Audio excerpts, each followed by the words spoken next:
we start our session. Yesterday, I just informed about very good news. You see, we did remove already the site of bomb in Iran from the endangered list. So, dear colleague of the committee, if you allow me, you see, I like to give, the floor to the representative from Iran to say a few words of thanks toward our session. Iran, delegation of Iran, please.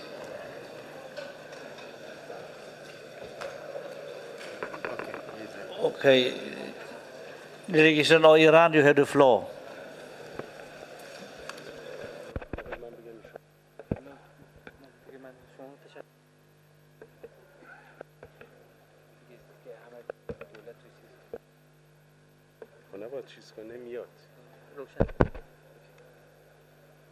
Good morning.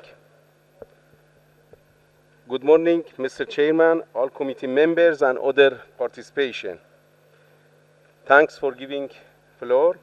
On behalf of my country, especially people of BAM, say thanks and appreciate for all international efforts after earthquake to now. Thanks also to support Japan Trust Fund, Government of Italy, UNESCO Committee, and also ICOMOS. I'm sure we continue this cooperation between us, ICOMOS, and UNESCO Committee members. Thank you very much. Thank you. I have just been informed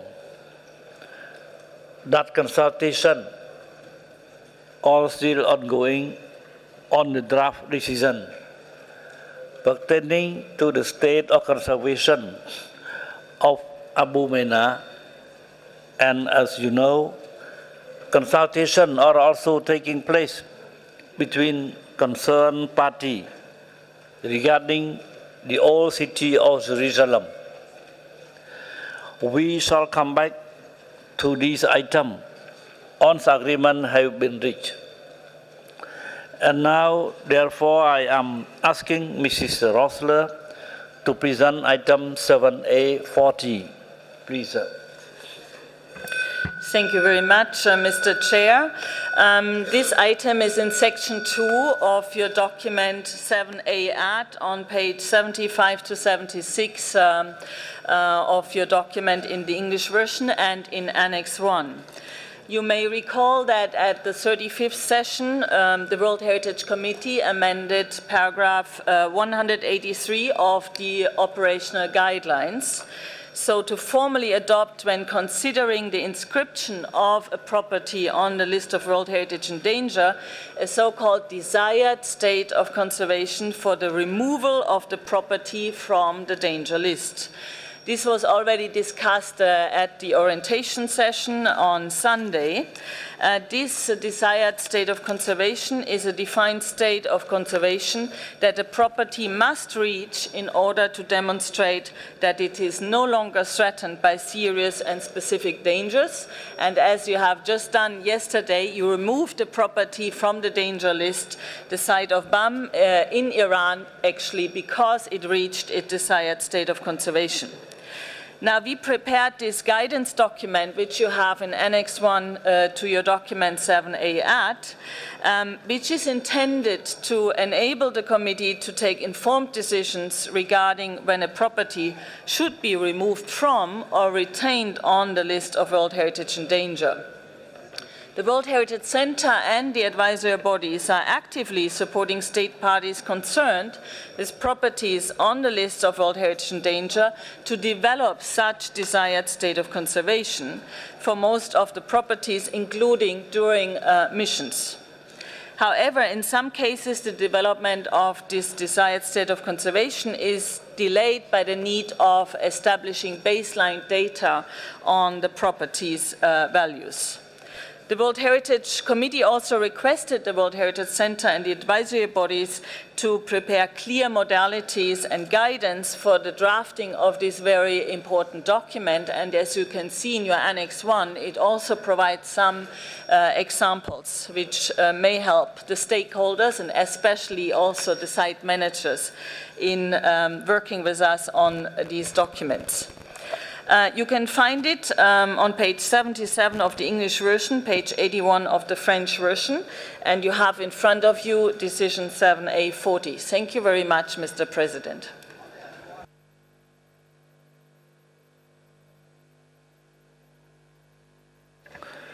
Thank you, Dr. Rossler, for this presentation. And I now invite the committee member to express their comment.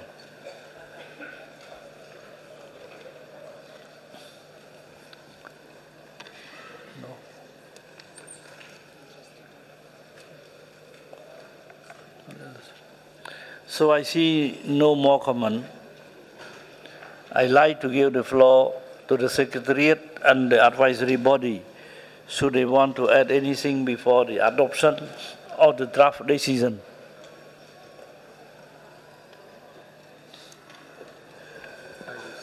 Thank you, Chair. I think the Secretariat has largely summarised this document. I'd like to perhaps just acknowledge Mariam Kenza Ali, who's a member of IUCN staff who's not able to be present here, who undertook a lot of the work to develop this, but also particularly acknowledge a number of the sites that are on the list of World Heritage in Danger, which have been able to contribute ideas and practical experience to making this document a helpful piece of advice. Other than that, I think I'd like to note that we do think we're making progress towards the adoption of desired states of conservation for removal of properties from the list in danger. At the moment, I think for the natural sites, with 17 sites on the list in danger, there are 7 approved desired states of conservation. 6 are now in draft, of which 3 have been considered by the committee. So a relatively small number now do not have this instrument in place. And so we would hope to also see the achievement of all sites with the desired states of conservation adopted and in place by 2016, and in that way to also be very clear about how the committee can advise and support state parties to eventually move to have these sites removed from the list in danger. That's all I would wish to add, Mr. Chair. We hope this document will provide helpful practical advice to those sites that are included on the list in danger at the moment. Thank you. Thank you for the comment. If Ikomo want to say something? Thank you, Mr. Chair. We would support the remarks by IUCN. We feel this is a document that's been prepared by both the advisory bodies, ICOMOS and IUCN. We see it as a very positive tool to provide guidance on the desired state of conservation and on the process for agreeing corrective measures which lead to, ultimately, the desired state of conservation, which is a very clear way of expressing when a property might be removed from the World Heritage List in danger. So we see this as a positive support to putting in place a process whereby all the sites that at the moment don't have a desired state of conservation can, as IUCN said, be developing them in a reasonable time frame as a very helpful measure to speed up their removal from the World Heritage List in danger. Thank you.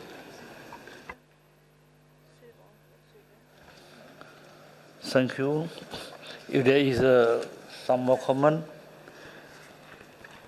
if no, I thank you. I now invite you to adopt the draft decision of 37-7A.40 concerning this property. Is there any more comment? I see none. So I declare the decision 37-7A.40 adopted.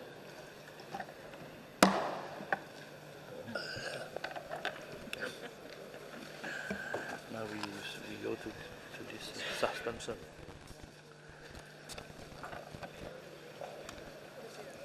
Now we move to another issue, the suspension of the rule of procedure. Dear colleague, I understand that the Ambassador, Excellency Ambassador of India, put forward yesterday at the very end of the plenary session a proposal for the suspension of the rule of procedure, particularly Rule 22.5, 22.6, 22.7. I would like, therefore, to give the floor to the Excellency Ambassador of India in this regard. Please, Excellency, you have the floor. Thank you, Chair. We spoke of this yesterday. It's in the interests of moving more swiftly, more efficiently. We spent 40 minutes yesterday on one country. They could have been given the floor. For the last 1.5 years, we have had countries asking for this. We know that there is a growing sense that this is a rule that must be modified, 22.5, 22.6, 22.7. The state parties for whom there is a nomination or there is a potential listing in danger do not get the floor except by asking other countries to ask them questions. This is a roundabout way. This is a system that encourages a degree of hypocrisy that we could do without. Secondly, as we have seen yesterday, by actually giving state parties the floor, you will get direct information. We are not asking for all state parties to get the floor. Only the state party whose nomination it is, or who is affected by the state of conservation report. In this day and age of transparency, of openness, Excellency, Chairman, these proceedings are being telecast live all over the world. UNESCO is committed to openness, to transparency. We must do what we ask others to do. I would suggest, and I have with me the convention as well, Article 11.6. It is not only the rules of procedure. Article 11.6 says, before refusing a request for inclusion in one of the two lists mentioned in paragraphs 2 and 4, the committee shall consult the state party. We do not have a choice. You are bound by the convention to consult the state party. Excellency, what we are suggesting is, please do it at the beginning. Please do it in a way that will save time.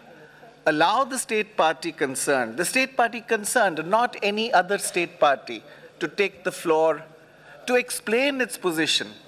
You have given advisory bodies the floor. You have given it repeatedly. You have not allowed the state party whose nomination it is. That is the position. Thank you, Chair. Thank you, Ambassador. I'd like to open the floor to some other comment because it is a very important issue. You see that will have impact, active impact, you see, on the processes of our session. So, Mali, Japan, please. Thank you, President. Japan would like to support strongly the proposal made by the distinguished Ambassador of India. Because I feel a bit strange that there is no opportunity or chance for our state party to express their opinion during the whole process, leading to the final decision. just take Egyptian case yesterday. If there is no question, technical question, asked by committee member, what happened to Egyptian case? Probably we made a wrong decision, but Egypt is not allowed to express their own opinion before us. I believe it's not fair. We need more correct information, not only from advisory bodies, but also from our state member, because our decisions are so important to state members. So I would like to say again, all state members concerned should be allowed a chance, opportunity to express their own opinion before we make the final decision. Thank you. Thank you, Chair. Thank you, Mr. Ambassador. Now I call up on the delegation of Mali. You have the floor, please. Merci, Monsieur le Président. Monsieur le Président, j'ai suivi avec intérêt la déclaration de l'honorable délégué de l'Inde, mais je souhaiterais, avant de rentrer un peu dans les débats, connaître au moins le point de vue du conseil juridique en la matière, parce que nous sommes un peu dans les aspects institutionnels et juridiques du comité. Donc nous souhaiterions, avant tout débat, de connaître le point de vue du conseil juridique. Merci. I invite the legal advisor to make comment on that. Thank you, Mr. President. If you permit me, I will reply in English.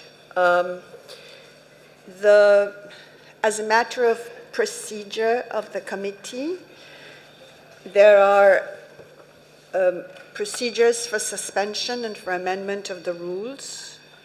Those requests for suspension and amendment have to be made by the committee members in the context of the discussion of an item on the agenda. I understand that the request for the suspension of the rules yesterday was made in the context of the discussion of an item on the agenda, specifically the Egyptian case. In order to suspend the rules, you require a decision of 2/3 majority of state members of the committee present and voting. And it is up to the committee to decide whether it wishes to adopt the proposal presented by India or not adopt it. So you will have to decide through a vote if you wish to entertain the proposal. Thank you, Mr. President. Thank you, Mr. Advisor. Now I come to the delegation of Russia. Please, you have the floor, Excellency. Спасибо большое. Мы тоже поддерживаем это предложение Индии, и я бы предложила это сделать, на эту сессию попробовать. Мы оценим потом, насколько это правильно. И дальше уже будем решать, оставлять это правило или нет. Спасибо.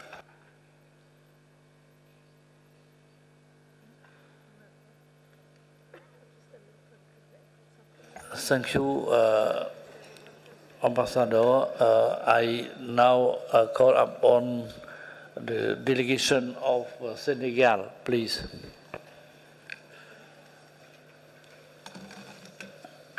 Merci, Monsieur le Président. Je pense qu'il y a une unanimité de fait sur le fait qu'il est important de donner aux pays interpellés la possibilité de s'exprimer et de défendre leur dossier. Donc je pense que sur le principe de la proposition faite par l'Inde, je suis tout à fait d'accord. Le problème que j'ai personnellement, c'est le timing. Je pense qu'il n'est pas démocratique, à mon avis, de changer la règle du jeu quand le processus a commencé. On aurait dû procéder au changement avant ou alors attendre la fin de la session pour changer les règles du jeu. En démocratie, il me semble qu'on ne change pas les règles du jeu quand le processus a commencé, parce qu'il y a déjà des États qui seront lésés parce qu'ils n'ont pas eu le temps ou la possibilité de se défendre avec les anciennes procédures. Donc ma proposition, c'est d'envisager effectivement de changer cette règle du jeu, mais à la fin de la session, pas en cours de session, parce que le processus démocratique a commencé. Merci. Merci, ambassadeur. J'appelle la délégation de la France, s'il vous plaît. Merci, Monsieur le Président. L'ensemble de ces remarques sont très intéressantes et elles méritent d'être étudiées en profondeur. Comme vient de le souligner le représentant du Sénégal, il nous apparaît extrêmement délicat de procéder à un changement en pleine session. Cela irait à l'encontre d'une sécurité juridique. C'est vraiment une question de réflexion et il faut vraiment donner du temps au temps pour analyser les conséquences de ces changements de procédure. Et puis, n'y aurait-il pas distorsion entre ceux qui auraient été examinés sous un règlement et d'autres avec la suspension du règlement? Donc, en tout état de cause, nous sommes défavorables à ce que nous puissions changer les règles en pleine partie, en plein jeu. Éventuellement, pourquoi ne pas envisager un groupe de travail qui puisse analyser sagement et en toute indépendance l'évolution de ces règles? Pourquoi pas? Mais en tout cas, on ne change pas les règles en pleine remarque, en pleine session. Ce serait contre-productif à notre sens. Merci beaucoup, Excellence. J'invite la délégation de l'Allemagne. Oui. Merci, Monsieur le Président. L'Allemagne soutient l'intervention qui a été faite maintenant par la distincte déléguée de la France. On ne change pas les règles pendant le jeu. Et il y a déjà un groupe de travail prévu sur les règles opérationnelles du comité qui peut s'en occuper. Merci beaucoup. Merci, ambassadeur. Aujourd'hui, je donne la parole à la délégation de Colombie. Muchas gracias, señor presidente. Nuestra delegación ha revisado con mucha atención la propuesta que hace el distinguido embajador de la India. Sin embargo, acoge y respalda plenamente las sugerencias y las posiciones que han adoptado Francia y Alemania. No se cambian las reglas del juego en la mitad de la sesión.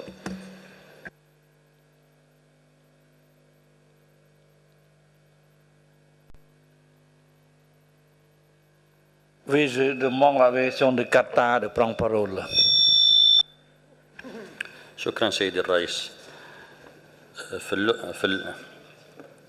في اللغة العربية يقال ما لا يدرك كله لا يترك جله. ربما صعبة في الترجمة، لكن القصد بأن إذا لم نستطع أن نحصل على الشيء 100% فربما نقبل ب60% من الأمر. لذلك نعتقد بأن ما ذكرته مندوبة روسيا وكذلك مندوب اليابان في تأييد السفير الهند، نعتقد بأن يعني حجج جيدة ويمكن الأخذ بهذا المقترح. وشكرا.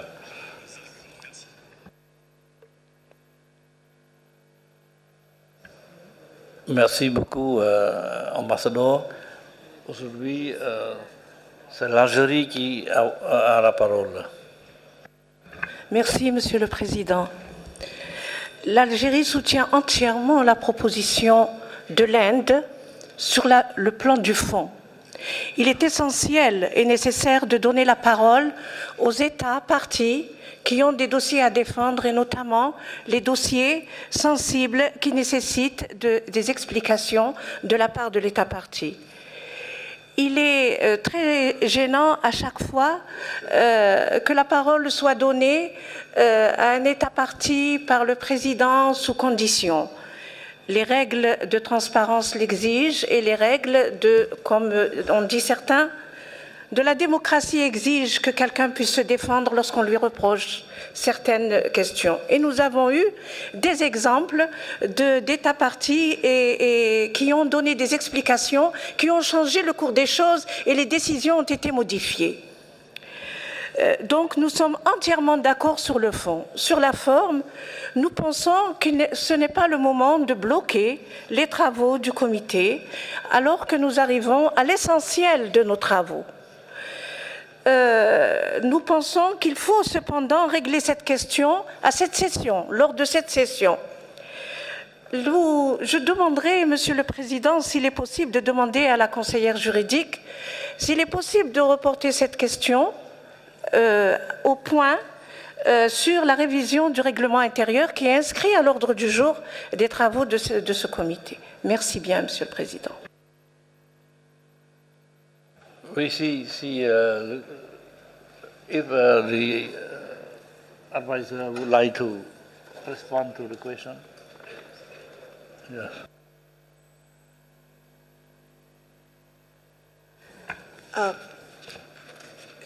Thank you, Mr. President.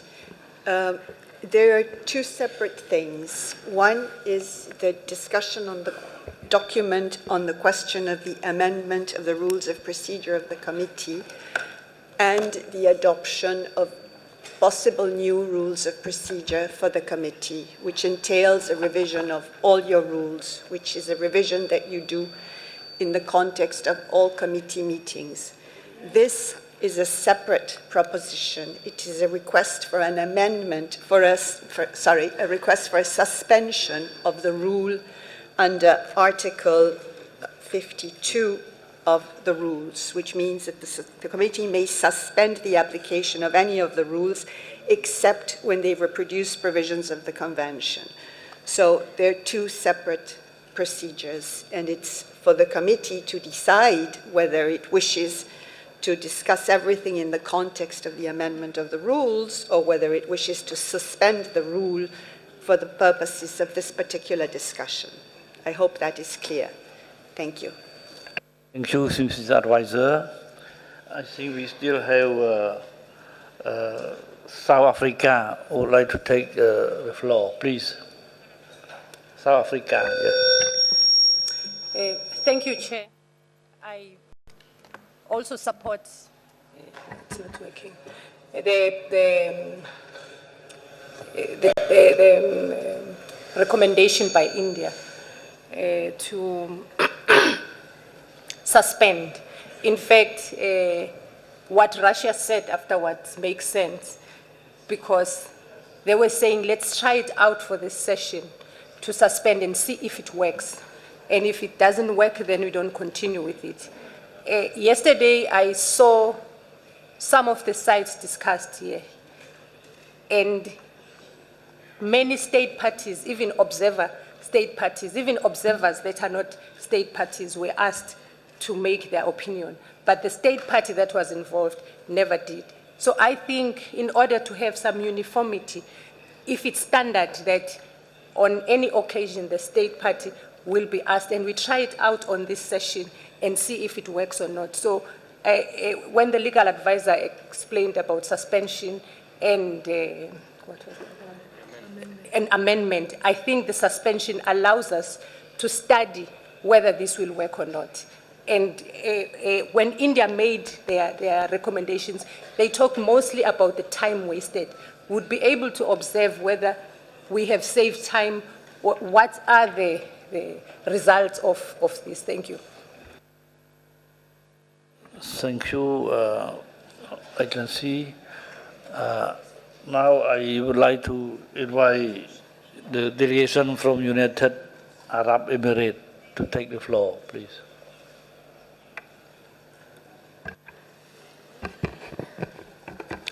شكرا سيد الرئيس. نحن نعتقد بأن من سبقنا من الوفود وخاصة قد أوفوا الشرح في أهمية تغيير هذه القاعدة ليس فقط لمصلحة الدولة العضو ذات العلاقة فقط، ولكن أيضا لمصلحة اللجنة ولمصلحة حفظ الوقت، يعني لأنه إعطاء الفرصة للدولة العضو يوفر علينا وقتا تبذل هذه الدول للمرور على وفود الدول الأخرى وإقناعهم بمشروعية منطقهم. وفي نهاية المطاف عندما تطلب دولة من الدول الأعضاء في اللجنة إعطاء الفرصة للدولة ذات العلاقة نعطيها هذه الفرصة، يعني بمعنى آخر أننا نلتف على أنفسنا. لو كانت القاعدة أن لا تعطى الفرصة نهائيا للدولة العضو في اعتقادنا سيكون هذا ظلما كبيرا، لكن ما زلنا نعطيهم فرصة للحديث. لماذا لا نغير هذه القاعدة؟ نحن ندعم المقترح الهندي للتغيير. إذا كان موضوع التأجيل رفع في هذا الاجتماع واردا قانونيا أو ديمقراطيا كحق من حقوق اللجنة، فنحن نتفهم هذا الأمر ونتفهم تحفظ الدول التي طالبت بعدم تأجيل أثناء النقاش. لكن إذا كان هذا الأمر قانونيا يسمح فنحن مع هذا الاتجاه. شكرا.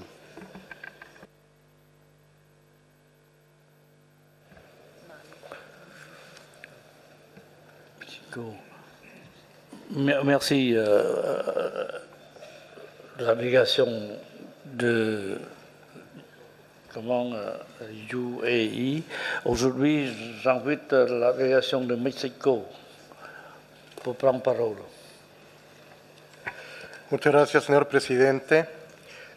Nosotros nos adherimos a la sugerencia de Senegal, Francia y Alemania por respeto a todos los miembros del comité y a los casos, sobre todo a los casos ya tratados anteriormente y que no tuvieron esta posibilidad. Y sí quisiéramos mencionar, señor presidente, que si más adelante se decide modificar la regla, sería esencialmente para esto: reforzar los objetivos estratégicos, es decir, aumentar la credibilidad de la Convención, para garantizar la correcta evaluación y conservación de los bienes y, desde luego, para un fortalecimiento de la cooperación conjunta entre los Estados partes, el Centro de Patrimonio Mundial y los organismos asesores. Gracias.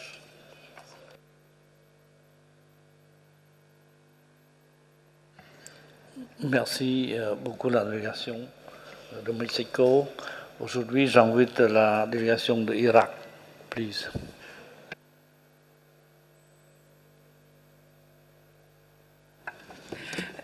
نحن ندعم موقف الهند وفكرتها، ويمكن أن يبدأ من الآن، لما لا؟ لأن الآن بدأت حقا الأجوبة على الأسئلة المهمة والمواقع التي في الخطر، وخاصة الموقع المصري، فيمكن من الآن أن نبدأ باتخاذ هذا الإجراء. وشكرا.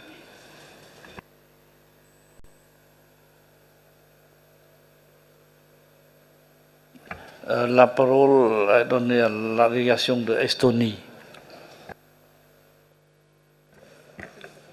Thank you.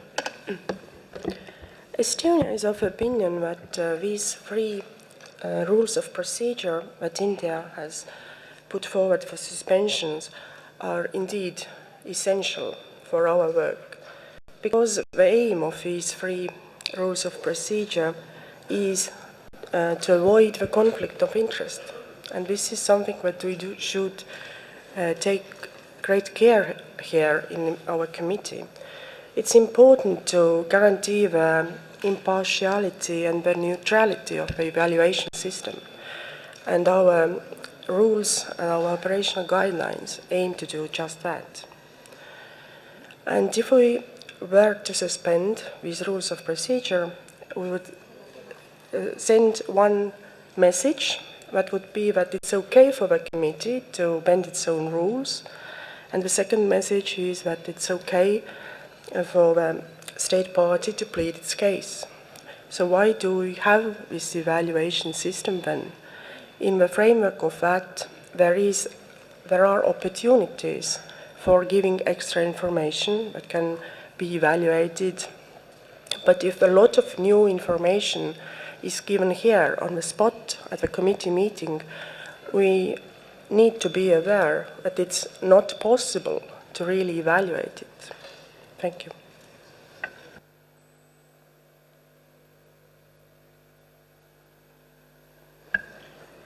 Merci beaucoup, Excellence. Aujourd'hui, je donne la parole encore une fois. Non. Oui, la parole à la délégation de Mali, encore une fois. Merci, Monsieur le Président. Monsieur le Président, je remercie le Conseil juridique pour les informations utiles. Mais en suivant les débats, on a l'impression qu'il y a des contradictions. Il n'y a pas de contradiction en réalité, parce que la proposition de l'Inde, elle est bonne, elle concerne tout le monde. On peut être de l'autre côté un autre jour, mais c'est la faisabilité qui n'est pas possible actuellement. Donc nous rejoignons la position du Sénégal et de la France.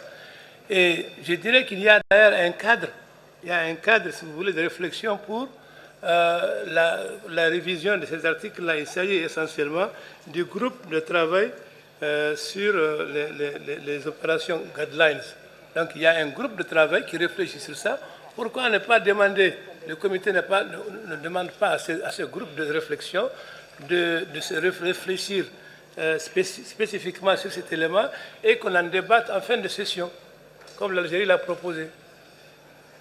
Je vous remercie.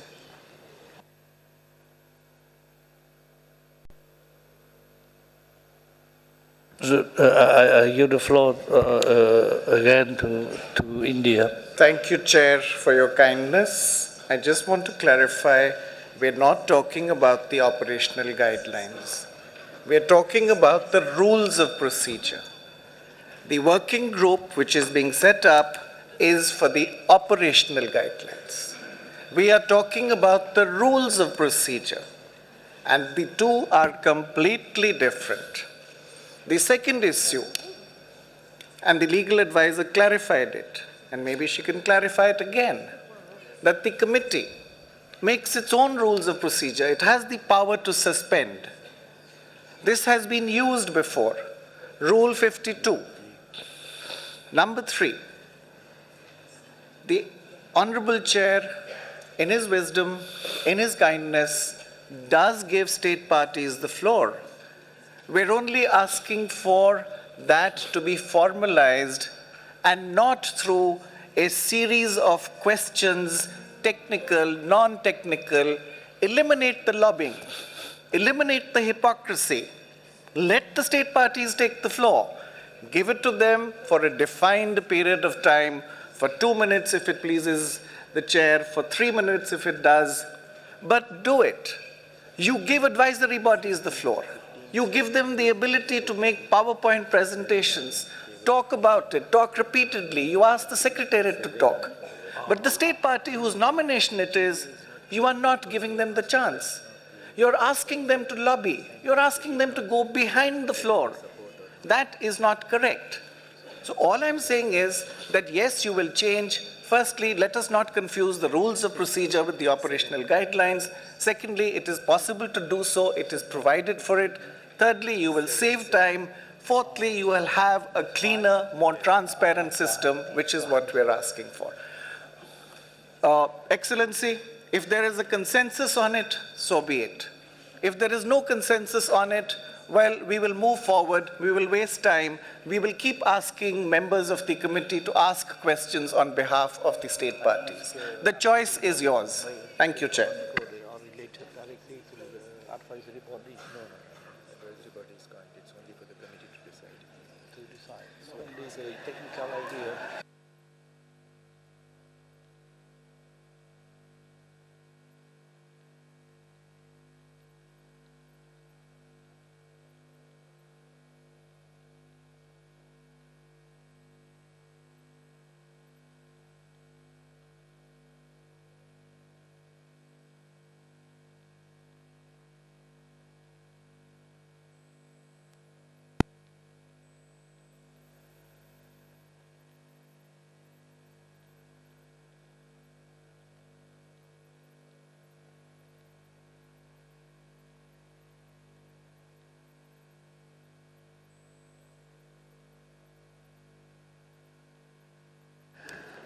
I can see, you see, we came to a perfect balance.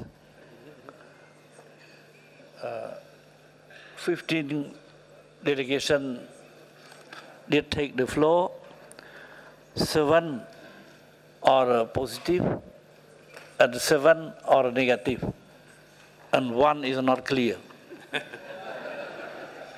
Yes, so I think I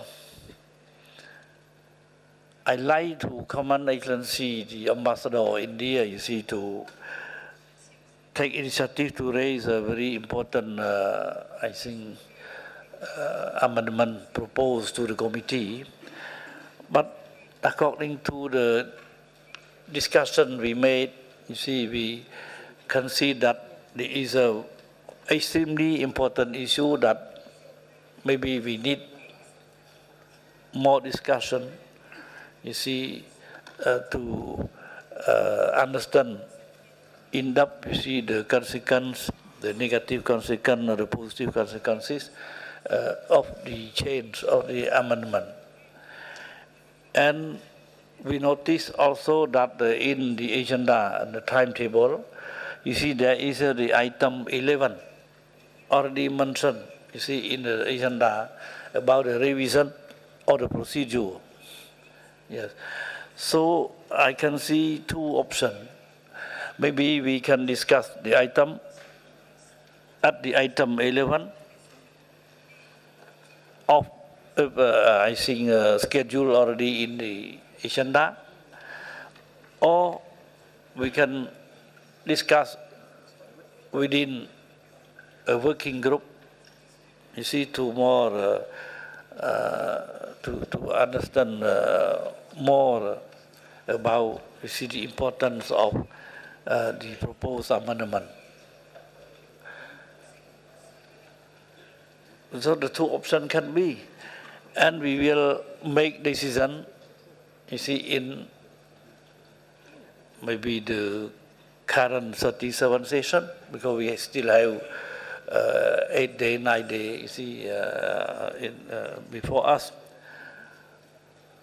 I like this idea, because the idea of change, the idea of amendment is also very important, but how to arrange the change?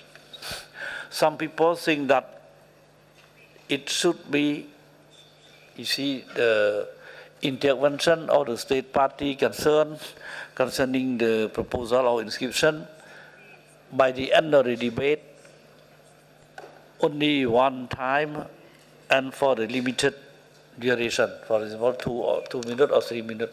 Otherwise, we cannot advance. We cannot fulfill the agenda, very heavy agenda, you see.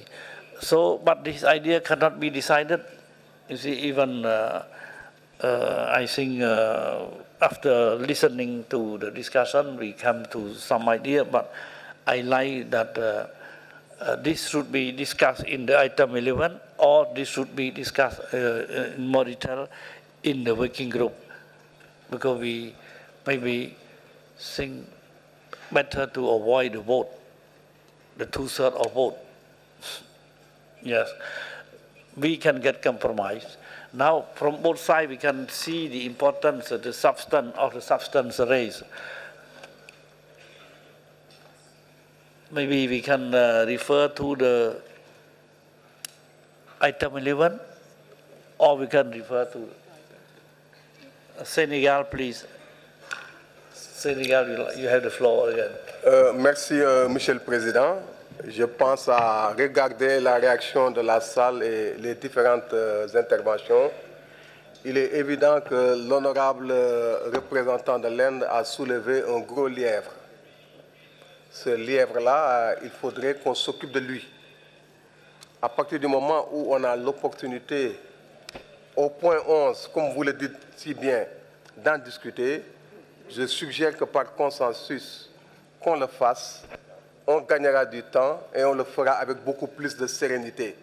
Je pense que les décisions obtenues au vote avec des conséquences aussi importantes sont toujours très difficiles à digérer. Vraiment, je suis tout à fait de votre avis et je souhaite que nous allions vers un consensus afin de discuter cette question au point 11. Merci. Merci beaucoup, Excellence. Oui, si on peut apporter l'item 11.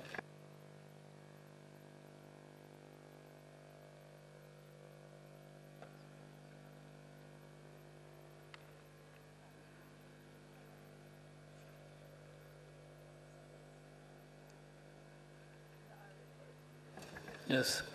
So, dear colleague, I think the idea of consensus seems to be a very good idea. Yeah, if we look into the timetable, you see the discussion on the item 11 will be on Monday the 24th. So we can postpone this decision is to be taken later on the 24th with the item 11. So it's no opposition. I can say that it is so decided. Yes. Please. Thank you, Chair, and thank you for the wisdom, and thank you for the guidance. I'm now going to turn to, with your permission, another of the unfinished agendas of yesterday, which is the chair of the working group on the operational guidelines.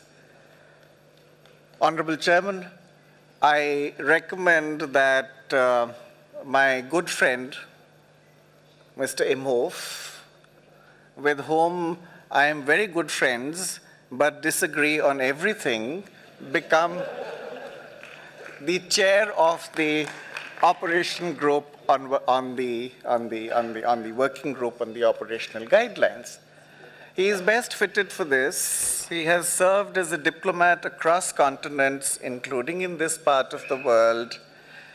He has the knowledge, he has contributed to the working of the World Heritage Committee in ways that we can only hope to do. With your permission, I'll continue despite the music, Chair. Thank you. Secondly, the task of a chair is very difficult. The chair is the chair. It is an institution. The chair does not have a position. The chair accepts what comes. And the chair, if the chair cannot get the group to agree, refers it to the committee that has constituted the group. I do not need to tell Mr. Imhoff this. I mean, he can tell me lots of things. But I would request that we support Mr. Imhoff, the former Ambassador Imhoff, and to me, always Ambassador Imhoff, as the chair of the working group. Thank you, Chair.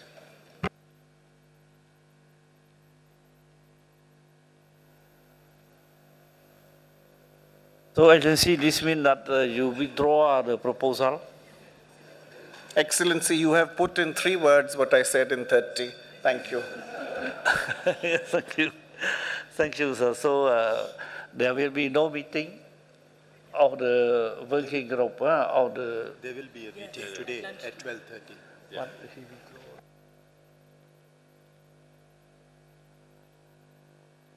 You see, so we still have the working group meeting at 12:30.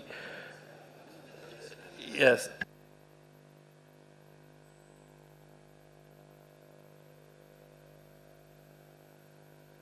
More clearly that in so doing, you see, Ambassador Imhoff will chair the meeting. And confirm, I think, his election by the working group. Yes. So now we come to.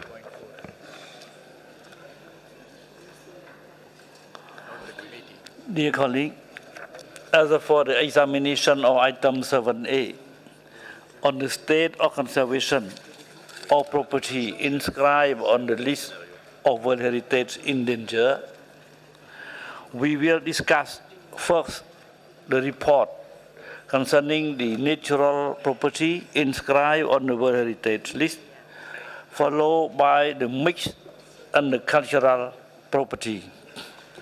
The 5 World Heritage regions will be presented in the following order: Asia and Pacific, Europe and North America, Latin America and the Caribbean, Africa and Arab states. Finally, as we did in item 7A earlier on, also we reach the relevant agenda item, and in order to improve the transparency of our processes, I will first ask a committee member who has requested some state of conservation report to be open for discussion to take the floor and explain the reason why they felt important to discuss the report. We will keep the debate focused on the specific issues raised.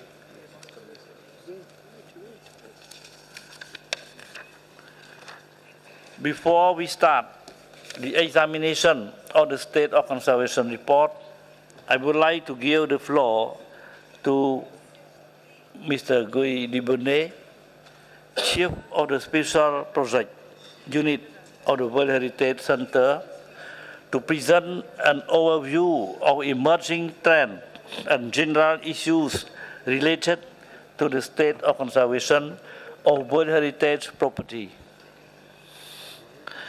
Mr. Dibonnet, you have the floor, please. Thank you, Mr. Chairman. So, at the start of your working document 7B add, there is a section on trends and general issues. This year, the following emerging trends and issues were covered in this section: the impacts on World Heritage from conflict and civil unrest, poaching and illegal trade, the establishment of effective legal frameworks for World Heritage, fire and disaster risk reduction, threats from extractive industries, and environmental, social, and heritage impact assessments. So I will briefly present the content of these different reports. At this session, the committee will review an increasing number of sites impacted by conflict and civil unrest. However, the examples of Mali and the Democratic Republic of the Congo demonstrate how the Convention can play a role to try to minimize the impacts of conflicts on the outstanding universal value of the World Heritage sites. At the same time, there are clear limitations of these interventions. At best, they can minimize or slow down the degradation of the heritage values. A return of security is an absolute prerequisite to ensure their long-term protection. As discussed yesterday, a key challenge for the Convention is to ensure that the protection of the World Heritage properties is recognized as a high priority for all parties in the conflict, and including interventions, and also in interventions by the international community in the context of the many humanitarian challenges faced in such situations. As I mentioned yesterday, with the case of Mali, a significant breakthrough has been achieved in May with a specific reference to heritage protection in the mandate of the UN peacekeeping mission and the request to coordinate this with UNESCO. The World Heritage Center and the advisory bodies consider this best practice, which could be repeated in similar cases. We also discussed yesterday the emerging issue of the sharp increase in elephant and rhino poaching over the last years in several World Heritage properties. In the document, we report on the cooperation between the World Heritage Center and the Secretariat of the Convention on International Trade and in Endangered Species, CITES, to address this issue.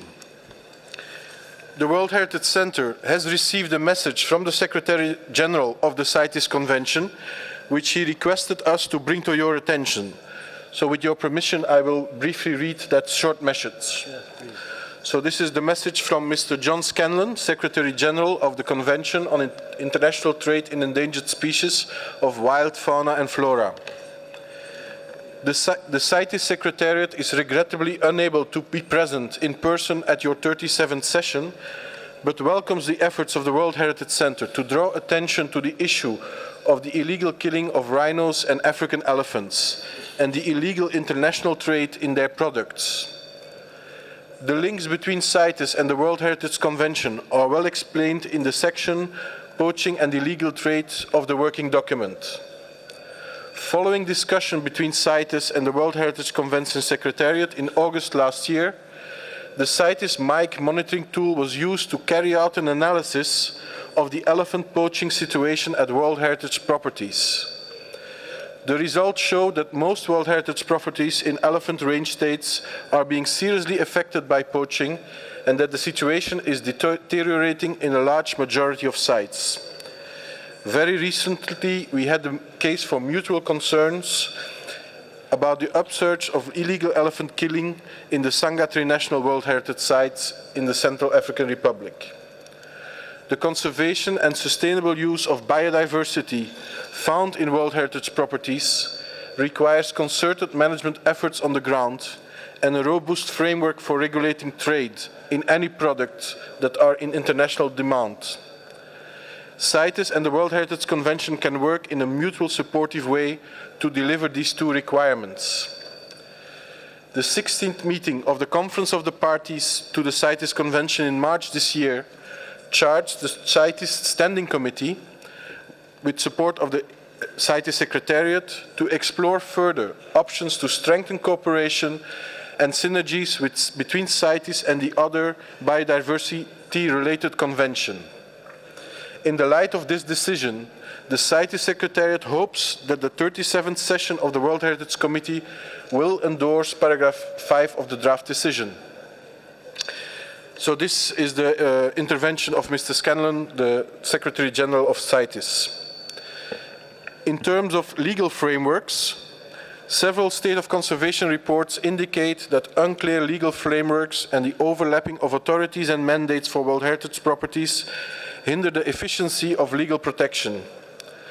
The report highlights that to address this issue, some countries have adopted a specific law for World Heritage, and it is suggested that more specific guidance should be provided to state parties regarding appropriate national legal recognition of World Heritage. Over the past year, several World Heritage properties have been affected by wildfires. This highlights again the importance of disaster risk reduction strategies, which could be systematically integrated into management systems. The Centre and the advisory bodies recall that a specific resource manual on managing disaster risk for World Heritage has been developed to assist state parties in doing so. As reported in the previous years, an increasing number of properties are facing threats from extractive industries.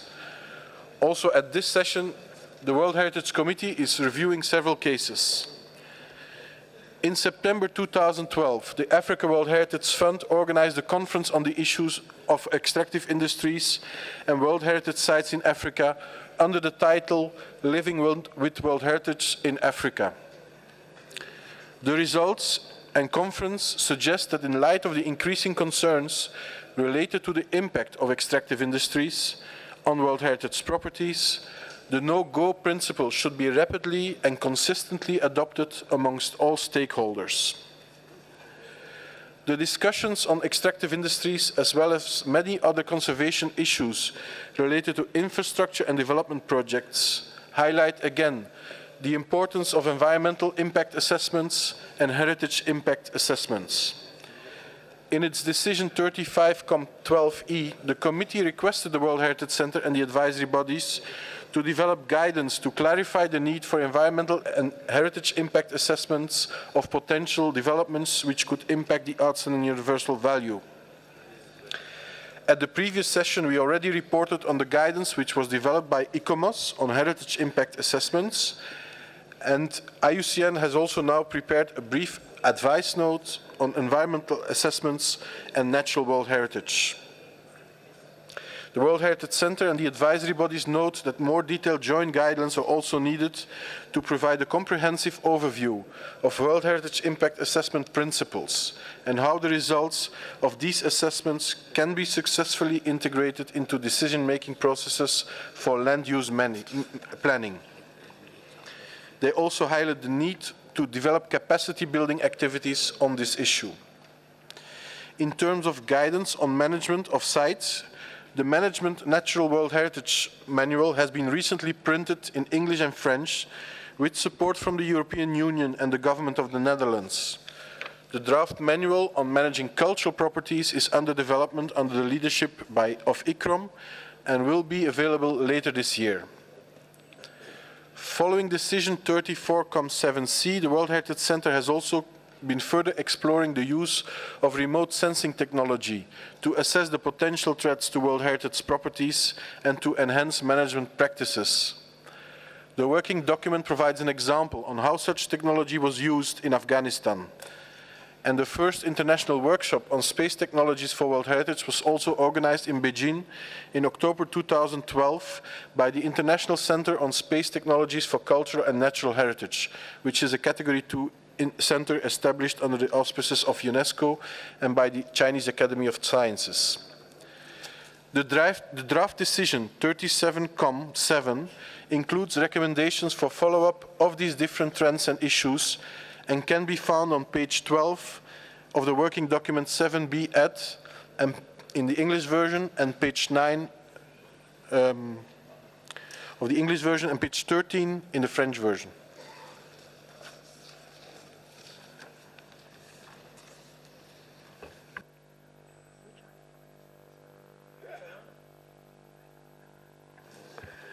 Thank you, Mr. Dibonnet, for this presentation. And I now invite the committee member to express their comment. I give the floor to India.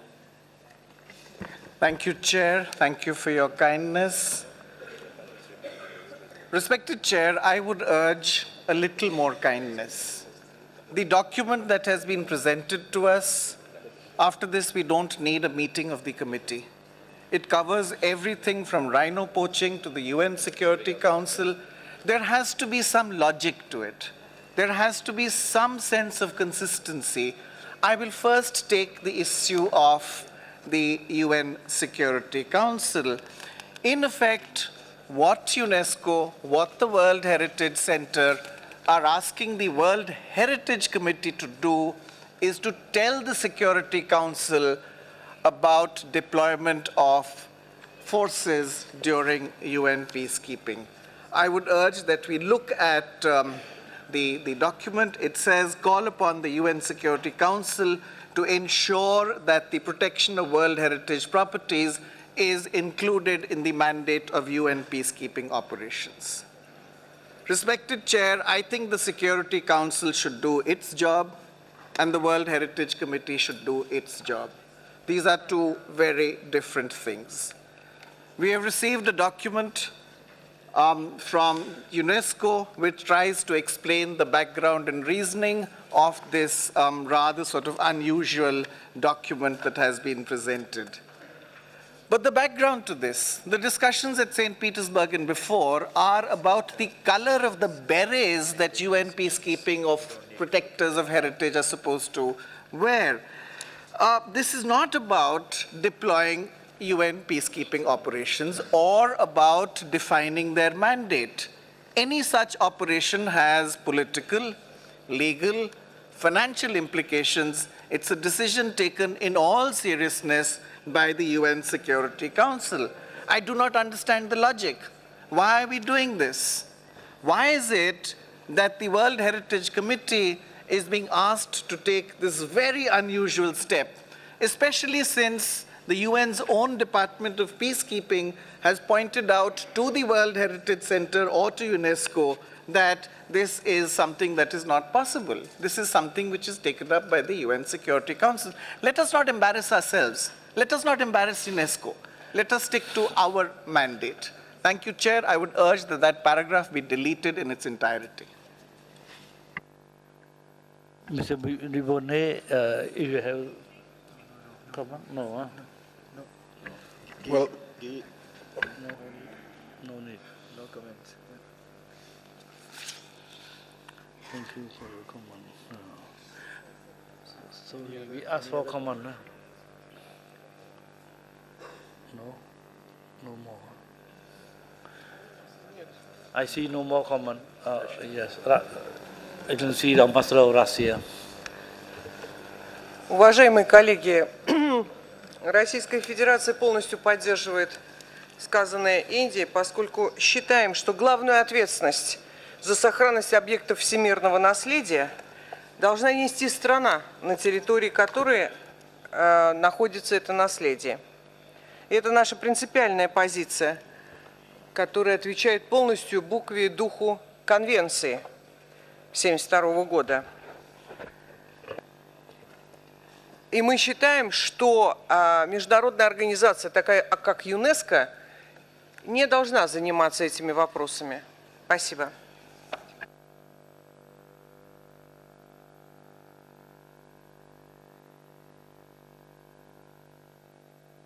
There is a more comment.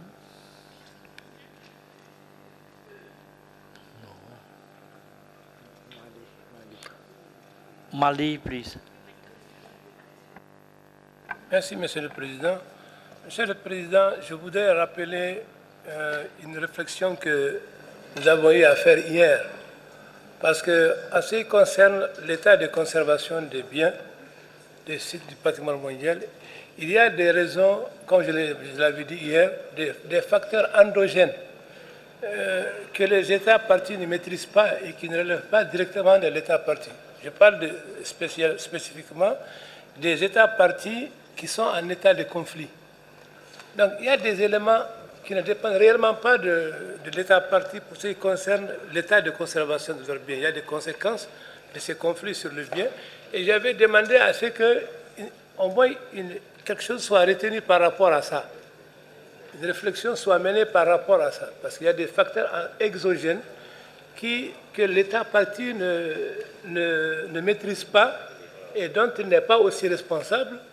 Et dans la plupart des cas, ce sont ces éléments-là, malheureusement, de conflit, qui font que le bien soit en péril. Parce qu'il y a une insécurité dans la zone concernée, il y a une insécurité, il y a même des conséquences désastreuses parfois, directement sur le site ou alors aux alentours du site. Je vous remercie.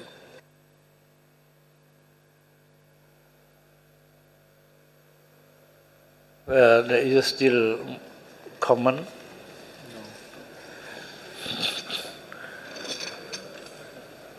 I see no more comment. I'd like to give the floor to the Secretariat and the advisory body should they want to add anything before the adoption of the draft decision.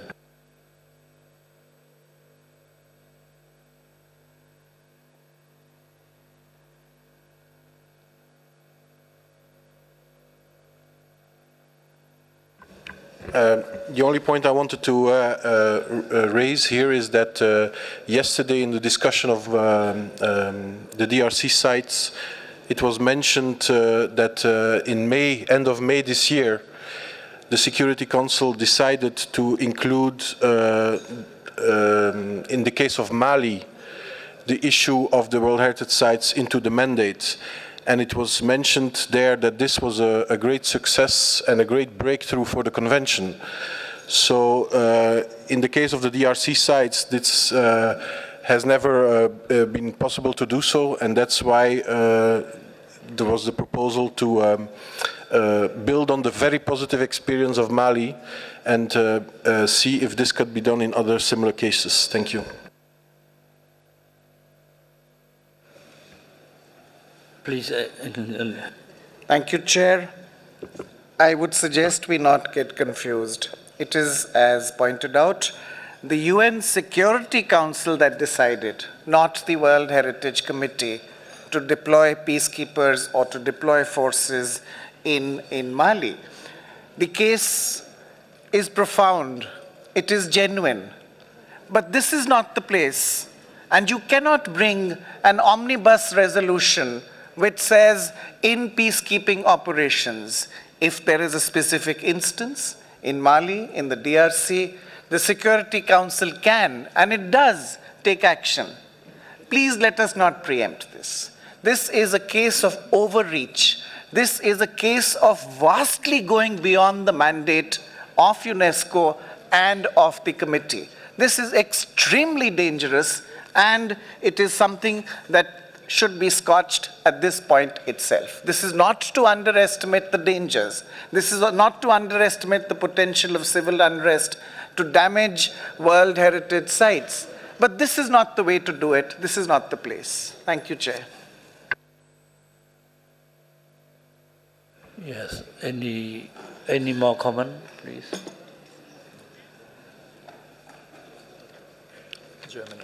Germany, please.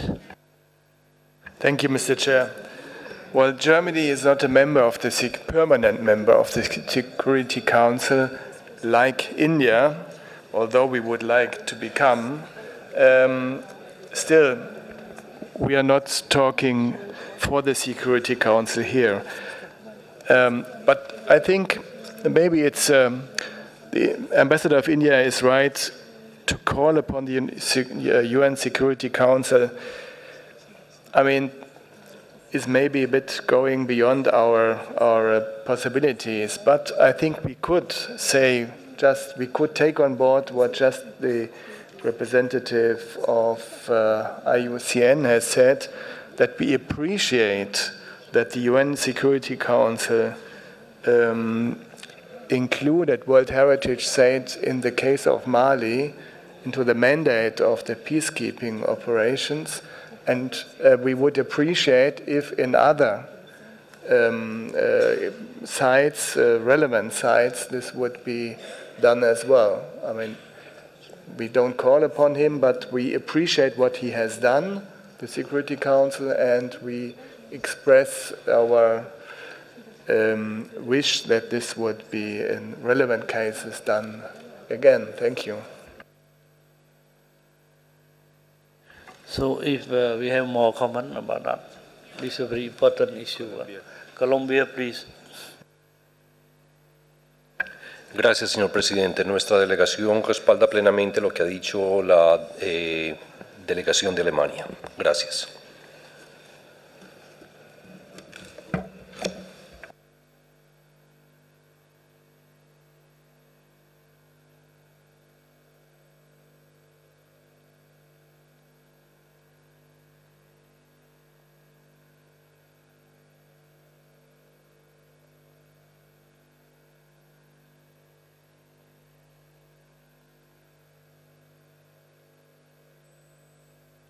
You see, as it is a very important issue. If there is any, please.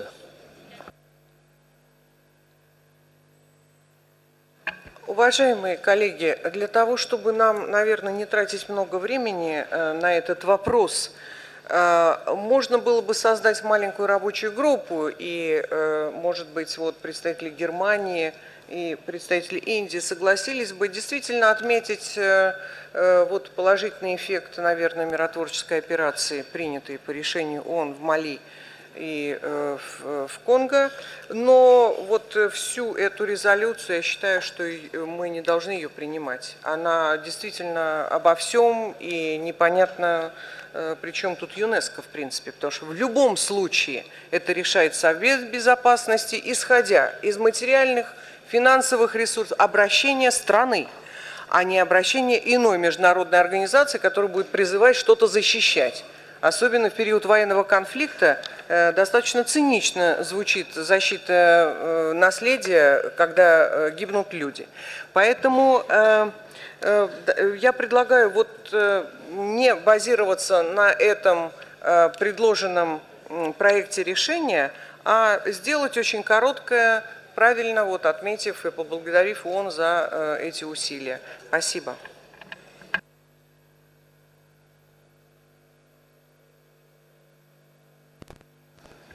I can see that we can see more and more the importance of this issue. So if we can look into the draft paragraph by paragraph, and we please. Я предлагаю для того, чтобы сэкономить время, уважаемые коллеги, создать маленькую рабочую группу. Сейчас вообще не рассматривать этот вопрос. Мы поняли позиции, они понятны, мне кажется, все члены комитета ее разделяют. Попросить представителей Германии, представителей Индии сформулировать новый проект решения из нескольких строк. И все, и потом они нам дадут, и мы его примем. А не надо рассматривать этот проект.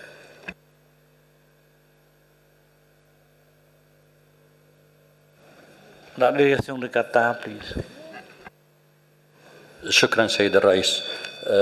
فقط أود أن أقول أننا نؤيد المقترح الروسي. شكرا جزيلا.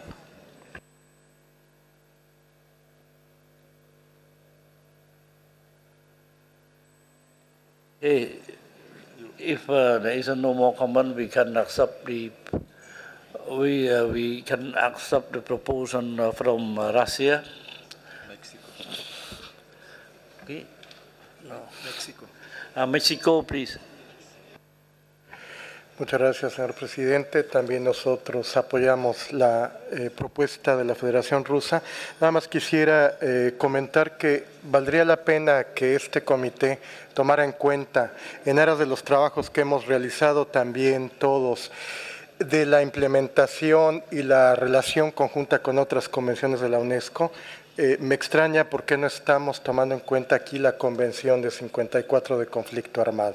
Gracias.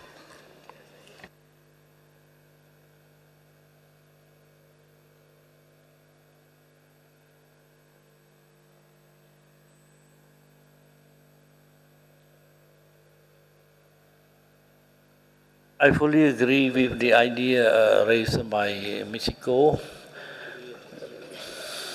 I would like to inform you that our National Assembly has just ratified, you see, the new protocol of the Convention of 1954, protection of the cultural heritage under the situation of armed conflict.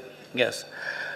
So I think now we can notice that Agency Ambassador of Germany, Agency Ambassador of India, Agency Ambassador of Russia, and Ambassador of Mexico, and Mali also. We need to make a good comment on that. If we can set up the working group, and this working group should not be very big. It should be small and quick and efficient. So maybe we propose to see the ambassador of Germany, Germany to chair the group. Oui. Et nous allons commencer à travailler vite ce groupe pour avoir la nouvelle proposition à notre comité. set up le temps. When they are ready, they come to you.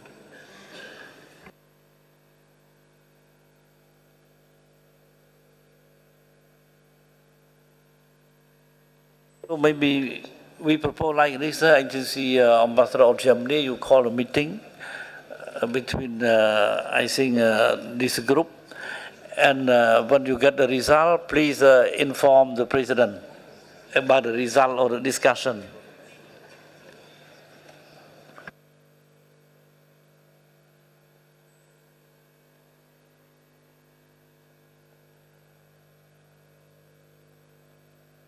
So we come to the new. I now invite Mr. Mark Patry from the World Heritage Center to present the report on the state of conservation of the natural property located in Asia and Pacific region and open for discussion.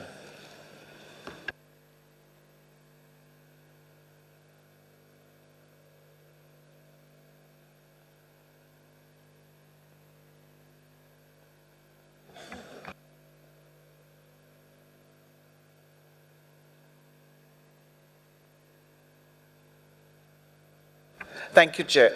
I'm a little confused. Is this group led by His Excellency the Ambassador of Germany going to look at the whole decision, or is it only the interesting part about the Security Council? Because we seem to be moving on to the next item. It's a very difficult thing to do because after the Security Council comes rhinoceros, elephants, so are we doing the whole thing? And if so, the German ambassador should be informed and we can suspend the discussion on this? Or are we continuing with the rest of the resolution?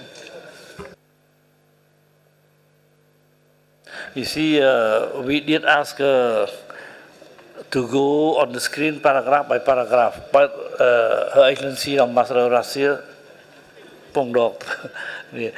that's why I think if we don't go paragraph by paragraph, the only option is to review the text. Yes.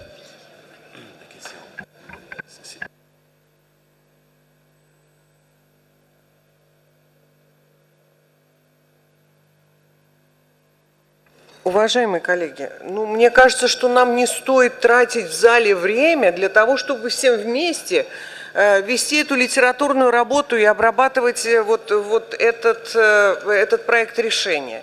Мне казалось бы, что надо, я не уверена тоже, что надо мешать вместе Совет Безопасности и носорогов, поэтому пускай рабочая группа поработает и предложит какой-то, так сказать, проект решения по всему. Почему тут все вместе смешано, сложно понять. Но в первую очередь мы говорим про Совет Безопасности и про использование ООНовских сил для охраны всемирного наследия. Пускай, и может быть кто-то из секретариата тоже поможет, потому что люди, кто писал эту резолюцию, они понимают, что за этим стоит. Поэтому было бы неплохо, чтобы кто-то из Центра всемирного наследия вместе с нашими коллегами поработал. И не надо тратить сейчас время на это. Мы ничего не добьемся, редактируя 15 пунктов. Спасибо.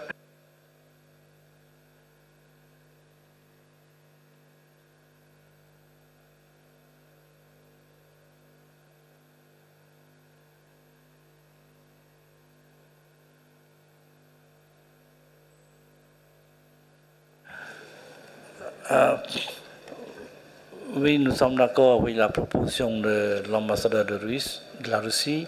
Donc, M. Guy Bonnet va travailler ensemble avec le groupe pour arriver à la fin très vite. Et aujourd'hui, nous passons.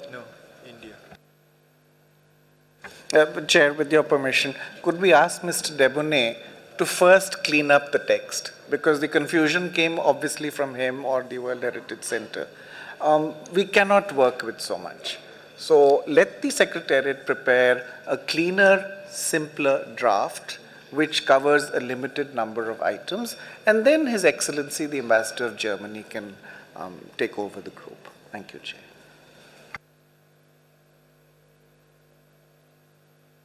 Est-ce que M. Dubonnet peut accepter la proposition?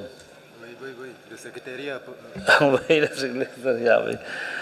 Donc nous passons à M. Marc Patry, s'il vous plaît. Merci, Monsieur le Président. Good morning, ladies and gentlemen. So we start with item 7B in Asia Pacific, dealing with the Great Barrier Reef in Australia. The Great Barrier Reef, I'd like to remind you all, stretches nearly 2,000 kilometers along the northwest coast of Australia in the state of Queensland. The vast coral reef ecosystems within its property are particularly sensitive to disturbances in water quality. Major concerns relate to agricultural and urban runoff, with sediments, fertilizers, and pesticides being washed into the sea after heavy rainfalls that are common in the area. The rapid development of Australia's export-oriented natural resource sector calls for new and bigger port facilities, which in turn are a source of further water quality concerns, along with that of increased ship traffic in the property. The State Party reports that urban and agricultural runoff issues are being addressed through various government programs.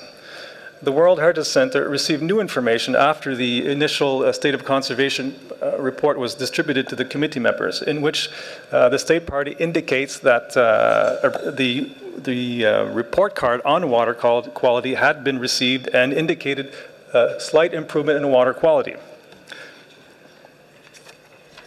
In its response to the World Heritage Committee's decision last year, the State Party reports that no new port developments have been approved outside existing port areas, but adds that within these areas, 43 port-related development applications were currently being considered. Moreover, a 2012 draft Great Barrier Reefs port strategy, released by the Queensland government contains no clear statement limiting new port development to existing port sites, something that the committee had requested. The World Heritage Center and IUCN remain concerned over the absence of such a clear policy restricting port development to existing port sites. Monsieur le Président, IUCN has further comments, if you allow. Thank you, Chair, and good morning. The Great Barrier Reef has the reputation as a place that has set standards for marine conservation, and so the range of concerns and current challenges that have been noted in relation to the growth of development pressure and the challenges to the long-term resilience of the reef have been a source of high concern, and they've attracted significant global attention. IUCN welcomes progress achieved by the State Party on some key issues and actions, and including the important new announcement regarding continued funding for the vital reef rescue scheme on water quality, as well as the progress with the strategic assessment. But nevertheless, the level of progress in a number of key areas remains limited, and extreme vigilance and caution is required by the State Party to avoid decisions that could compromise the ongoing strategic assessment in relation to port development threats, including those that exist outside the long-established major port areas. And there remains a clear need to protect highly sensitive, undeveloped areas within the property. IUCN is also concerned about the proposed changes to legislation protecting the property that could have the potential to make it easier to approve some development projects with potential detrimental impacts on OUV.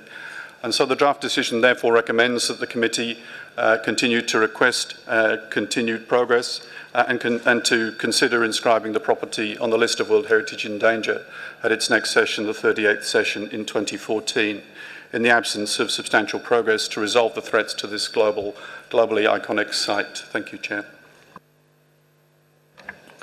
Thank you very much. I now invite the committee member to express their comment.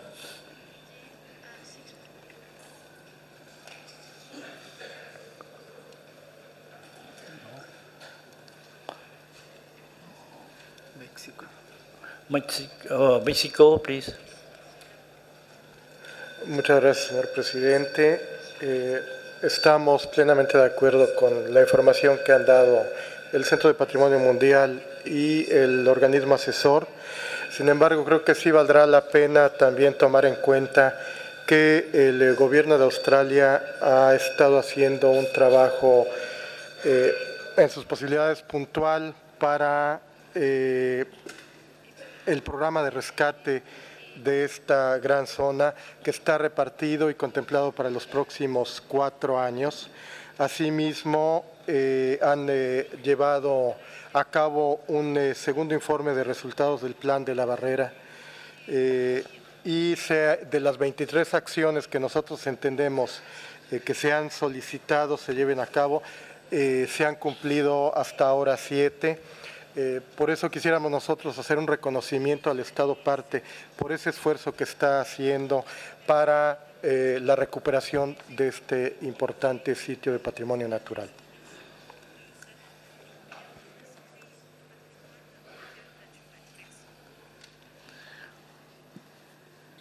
Merci pour le commentaire. J'invite la Germanie de prendre parole.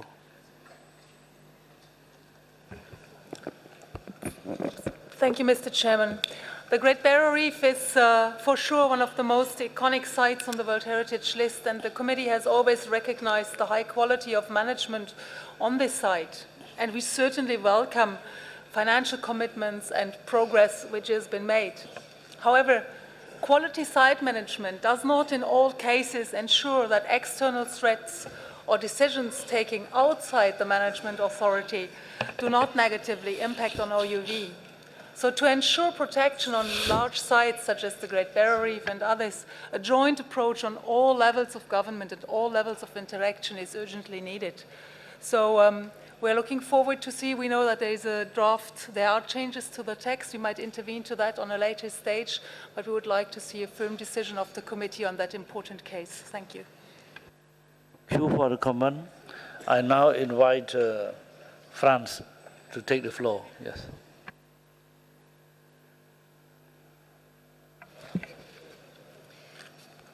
Merci, Monsieur le Président. Pour aller dans le même sens que ce qui vient d'être dit par l'Allemagne, la France salue les efforts qui ont été accomplis par les autorités australiennes suite aux demandes qui ont été exprimées par le Comité. Mais par ailleurs, la France est extrêmement préoccupée par certains projets dont la réalisation pourrait être de nature à remettre gravement en cause la valeur universelle exceptionnelle de la Grande Barrière de Corail. Elle encourage donc vivement les autorités australiennes à poursuivre leurs efforts qui, s'ils n'étaient pas suivis des faits, pourraient avoir pour conséquence de mettre en péril ce bien. Merci, Monsieur le Président. Merci pour les commentaires. J'invite la délégation de Suisse. Merci, Monsieur le Président.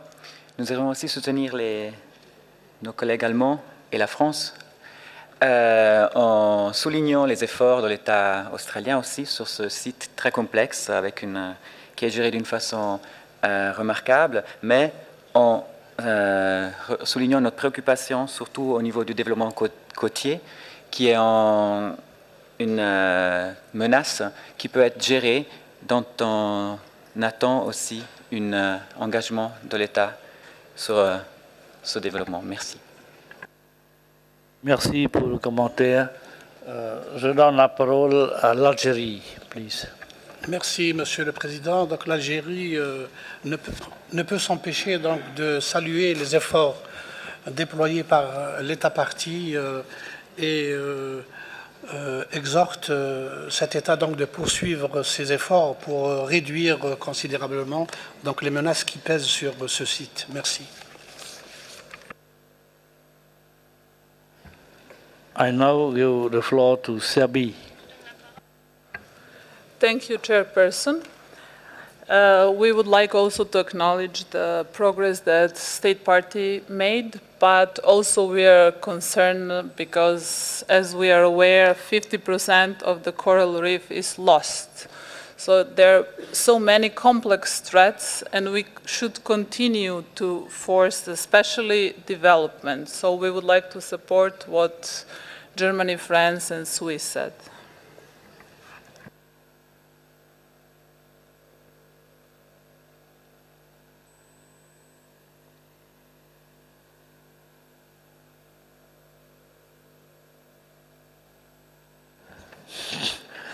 I see no more comment. I'd like to give the floor to the Secretariat and the advisory body if they have some more comment. Monsieur le Président. We have no further comments. Just to remind the committee that this is a revised decision and it is the first one in your recently distributed package of blue revised decisions. Thank you. I now invite you to adopt the draft decision 37-7B10 concerning the property. Is there any more comment? Yes. Germany, please. Thank you, Mr. Chairman. And as I said in my earlier statement, that we intervene again on the exact text of the draft decision, but we didn't want to preempt the discussion in the committee. I don't know whether you are putting the things up on the screen, but it's in front of everyone, I assume. We support the change or the new paragraph 5, which is in our draft decision. But when coming to the old paragraph 6, we are aware that that paragraph talks on two issues. It talks on impacts on water quality, and as if I understood the center correctly, there have been improvements in water quality, so we are fine with taking that piece of bit out. But the fact that the ongoing coastal development exists, and this has been taken out here in this paragraph, worries us a bit. So we might seek, together with the help maybe of the rapporteur, to find a way on keeping the concerns on the ongoing coastal developments on the reef and asking for progress by the state party on this regard. And I think this reflects the committee discussion we just had.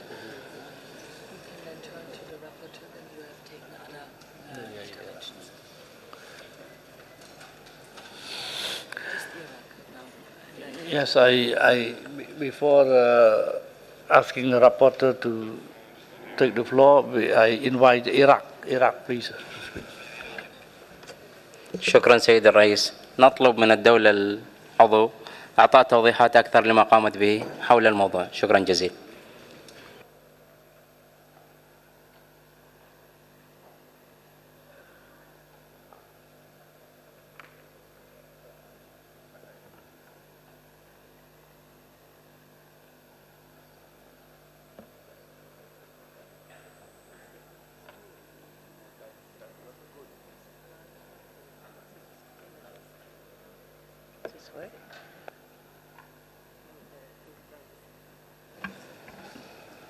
I'd like to ask the delegation of the state party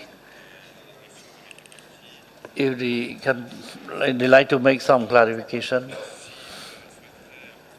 Thank you, Mr. Chairman. We would.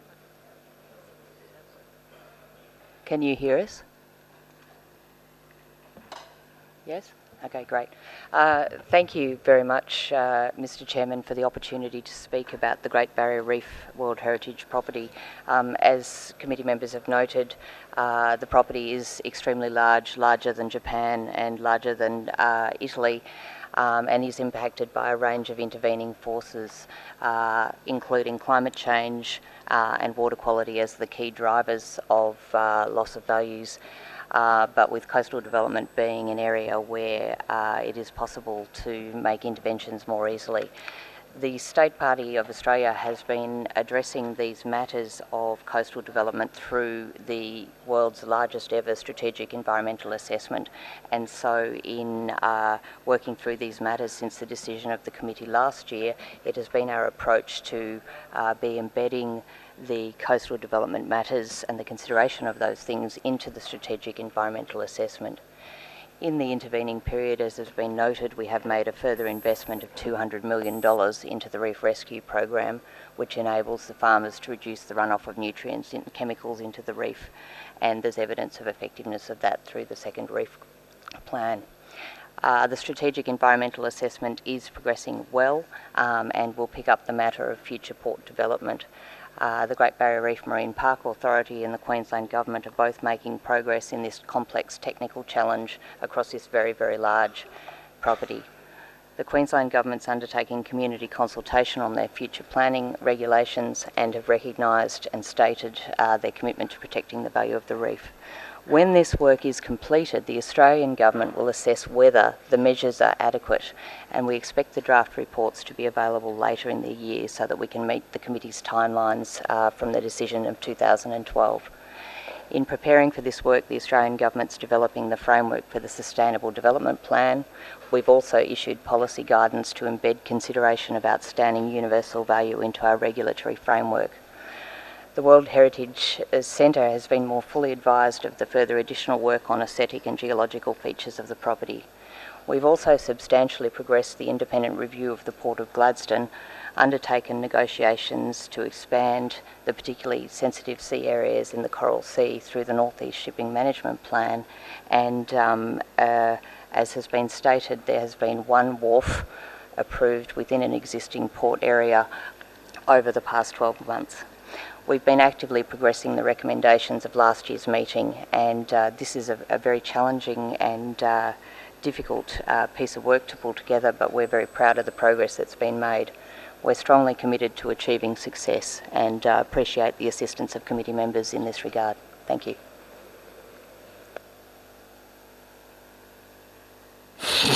So thank you for your clarification.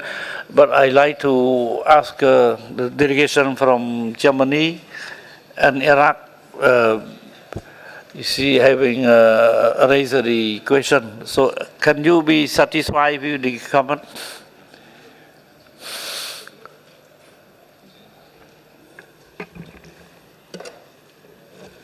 Please. Germany first and Iraq after. Thank you. Thanks to the Australian government for this clarification, which addressed a broad range of questions going beyond coastal development and water quality. We assume that the water quality issue is on a good way.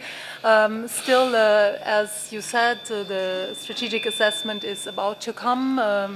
There are ongoing, as the World Heritage Centre reported, there are, I don't know how many you said, applications for development proposals on the way. So I think there is an issue about ongoing coastal development in that site, and I would like to see that reflected in the decision, and maybe with the help of the rapporteur we'll find a formulation which reflects that.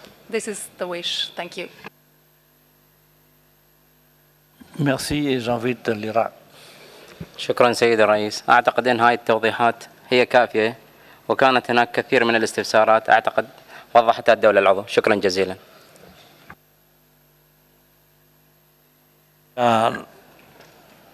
La Suisse qui veut prendre la parole, s'il vous plaît. Merci, Monsieur le Président. Nous remercions aussi l'État d'Australie pour les précieuses informations, mais nous soutenons l'Allemagne dans le cadre de développement côtier. Merci.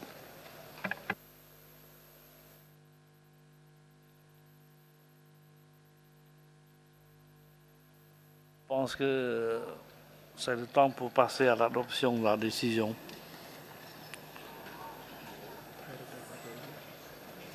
No, I invite you to adopt the draft decision 37,7B10.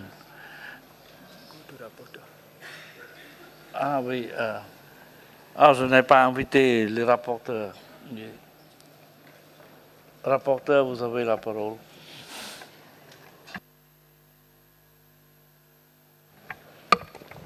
Thank you, Mr. Chair. As was requested by our members of the committee at the first place, Germany, Serbia, Switzerland, we took back the part of the number 6 that was deleted and put it again in the. Can I please have it on the screen? And I would read for you number 6, new with the as amended, notes with concern the limited progress made by state party in implementing key requests made by committee decision 36,7B8 and the recommendation of the March 2012 joint World Heritage Center IUCN reactive monitoring mission, as well as ongoing coastal development on the reef, and urges the state party to strengthen its efforts in order to fully implement the committee's requests and mission recommendations that have not yet or only partially being implemented, including by making commitments to. Thank you. Merci. This is the only amendment, so we can proceed to the adoption of the whole text.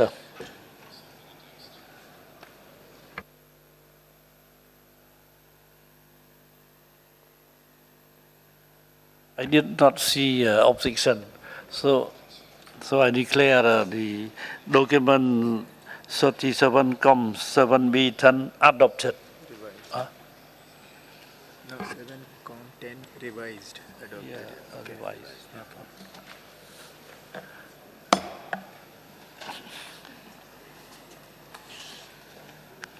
Mr. Patry, just say Mr. Patry for the next session, for the next property. India. I now give the floor to India. Thank you, Chair.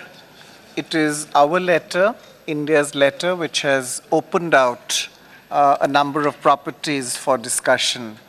If you would recall, if the committee would recall, that a large number of properties and sites were proposed to be passed, the draft resolutions, without discussion. Let me take you back to 2011 and Paris, where there is a decision of the committee that the ordinary cycle of reporting would be 2 years, unless there is some known or demonstrated urgency. So all of the sites that we requested were actually where the World Heritage Center or the draft resolution asked for reporting in 2014. And that's why we asked for it. The point was also made by the Russian Federation that reporting or coverage by the committee in 2014 does not really give state parties, in most cases, sufficient time, because in a couple of months they will have to give the report. Now that's the background of the resolution. Chair, Honorable Chair, we have had informal consultations with IUCN, with many of the states parties, and I would like, and I think it will speed up the work of the committee, to indicate to you that of the properties requested for discussion by the letter from India, I would like to give you a list of properties or sites that can go through without discussion. And if you allow me, Chair, I'd like to read them out so that we do not spend time on that.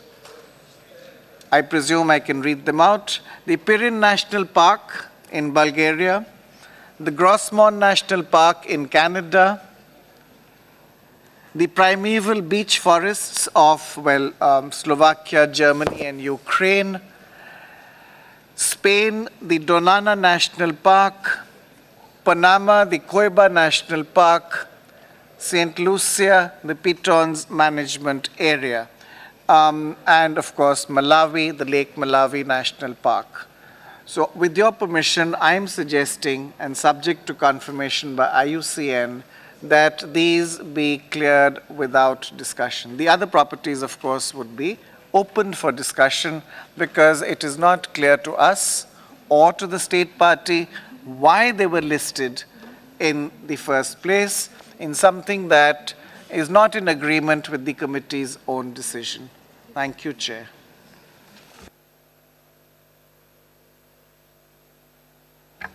Oui, merci beaucoup pour son excellence l'ambassadeur de l'Inde.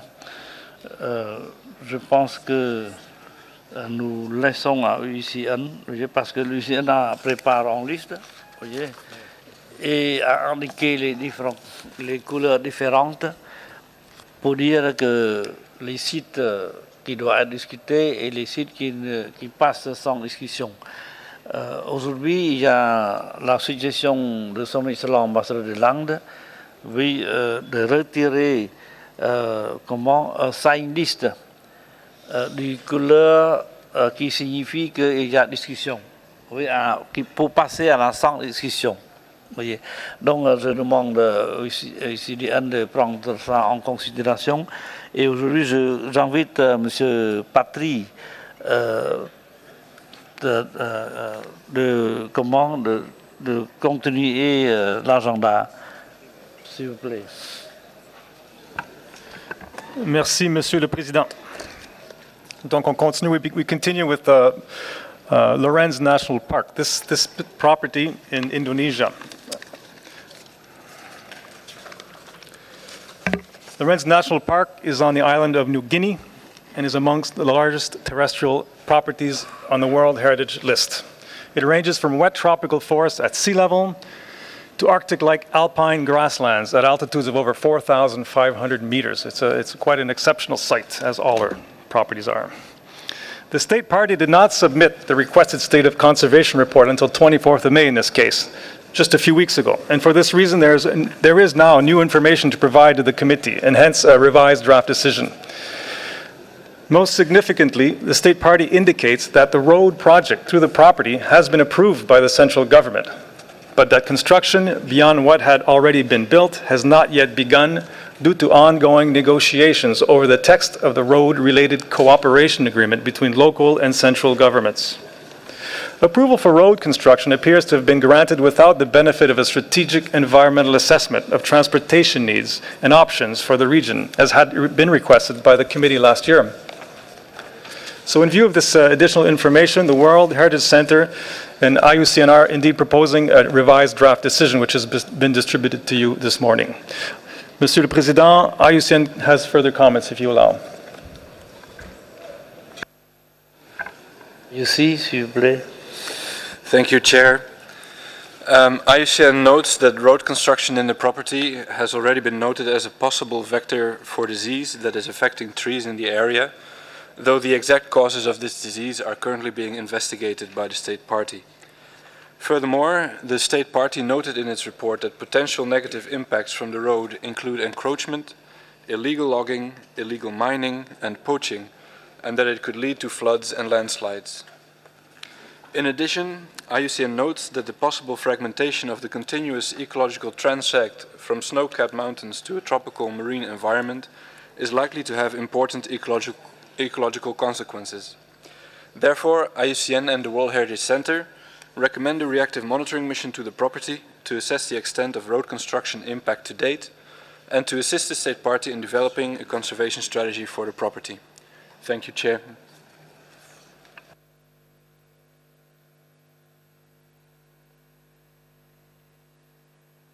I now open the floor for comment.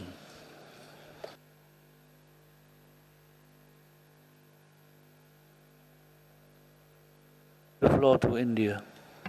Thank you, Chair. I think there are two principles that we need to observe. In this case, as has been pointed out, it is one of the largest, most complex, most wonderful properties.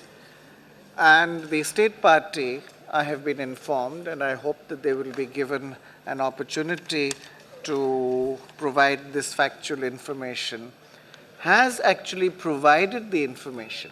It's taken a long time, it's a difficult area. I would suggest that we simply note the information provided by the state party. This is not a place to regret, this is not a place to castigate, so may I suggest that we note that the state party has provided the information, the second half of the para. Secondly, my understanding, and I look to IUCN and the state party to confirm this, that the road actually passes outside of this very large property. It's a difficult area. It's an area that is in many cases pristine, primeval.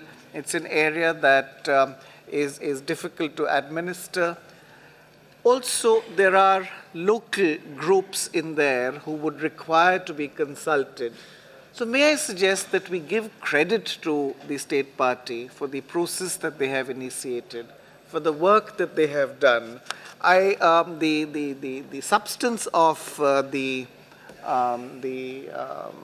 decision, which is to submit a state of conservation report by February 2014, in these circumstances, my fear is that this may not be possible, given the scale of the property, given the need for consultation. I would welcome a clarification from IUCN that we can actually take this to 2015. Lastly, and we went through this discussion yesterday of not preempting what the committee is going to do in future. The confirmation or proposed inscription on the list of danger in a future session of the committee is not the subject of a decision of this session of the committee. I would request that IUCN and the state party provide clarifications on this.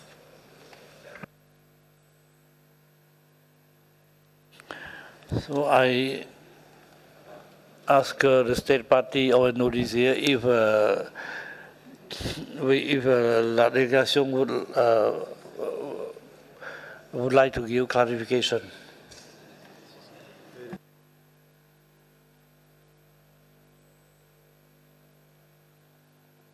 Floor, sir.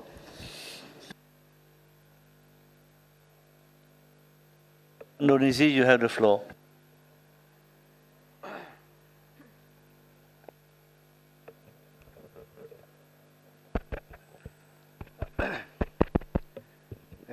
Thank you, Mr. Chairman.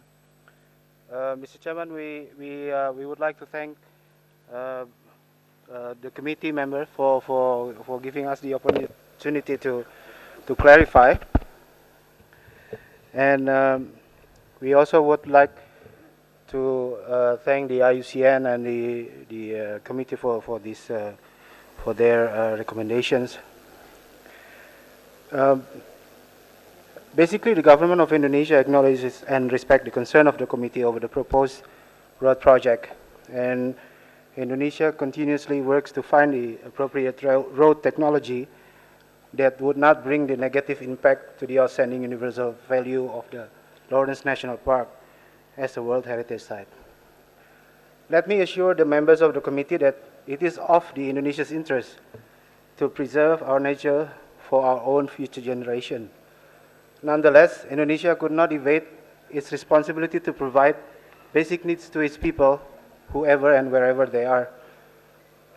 Indonesia is confident that this committee will decide wisely and thoroughly on the matter. Indonesia stands ready to assist and work with the committee and its member.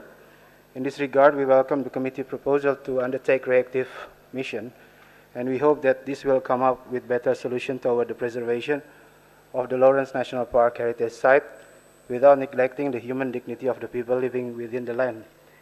We also would like to thank distinguished delegates of India for his recommendation to bring this matter into 2015 due date, if possible, since the consultations with the other stakeholders who made this proposition is taking a very lengthy discussions. We also would like to underline that based on your draft decisions, there are two proposed roads, and the other one that has been mentioned by the distinguished delegates of India is actually on the outside of this national park. So thank you, Mr. Chairman. I thank the delegation of Indonesia for the clarification. Now I'd like to hear from IUCN if you have some additional comment. Thank you, Mr. Chair. And thanks also to the distinguished delegate of India for his comments and the request for clarification. There are, in fact, two roads that are mentioned also in the State of Conservation report. One of those roads has partially been built already into the property and is planned to continue through part of the property. The other road, as the distinguished delegate of India noted, is in fact outside the property, as has also been just confirmed by the state party. As to the other point raised by the distinguished delegate of India, the original draft decision requested for a report back in 2014 because there had not been a state party report. The state party report was eventually submitted on the 24th of May and confirmed that the road construction will go ahead, hence confirming the concern that is raised in the state of conservation report.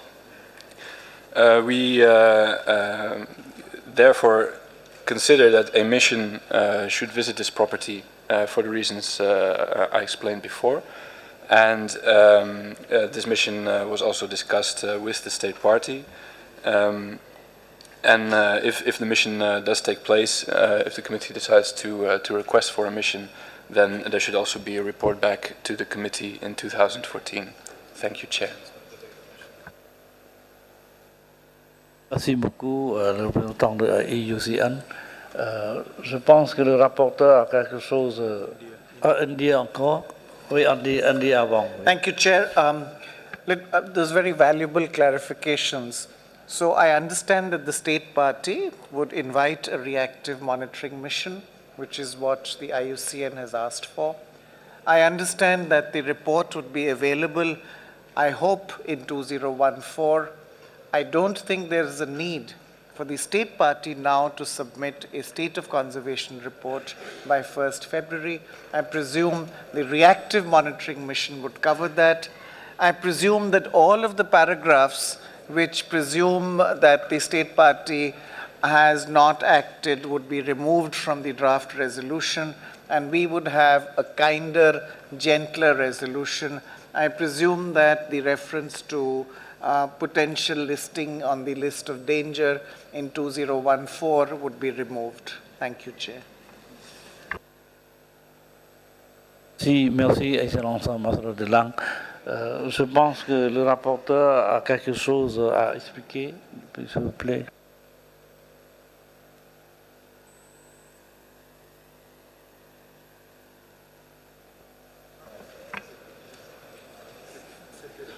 Thank you, Mr. Chair. I would like to have a text on the screen, please, of draft decision. I will present the changes that were presented by India. In a paragraph 3,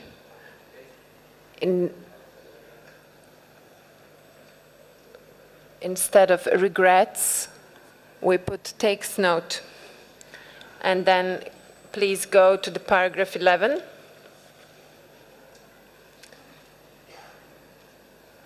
So instead of 1st February 2014, it was 2015. And the proposal of India is to delete the end of the paragraph that was bolded. Thank you, Mr. Chair.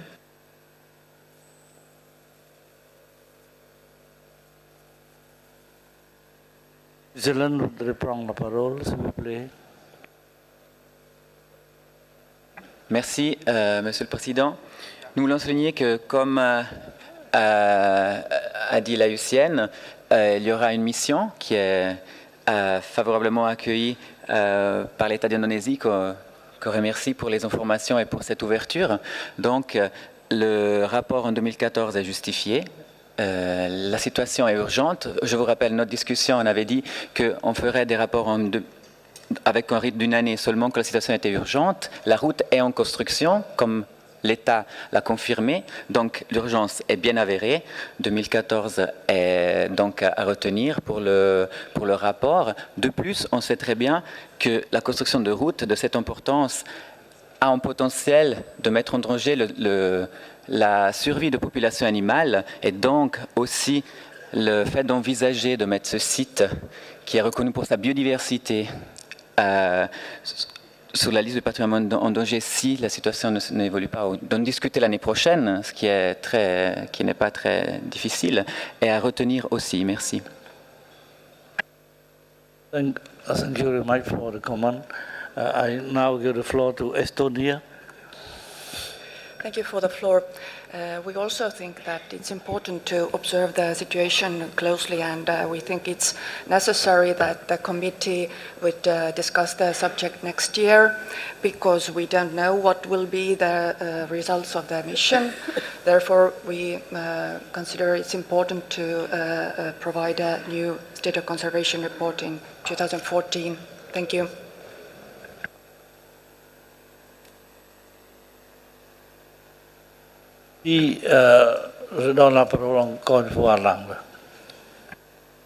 Thank you, Chair.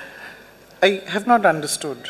There is a reactive monitoring mission that will take place. It will give its report to the committee.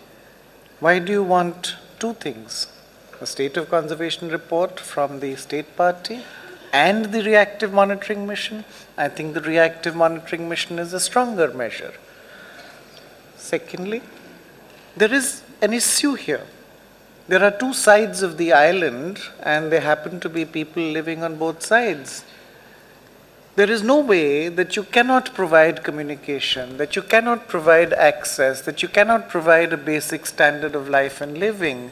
There has to be a way in which the needs of the people and the need to preserve and protect the outstanding universal value, both are being catered for.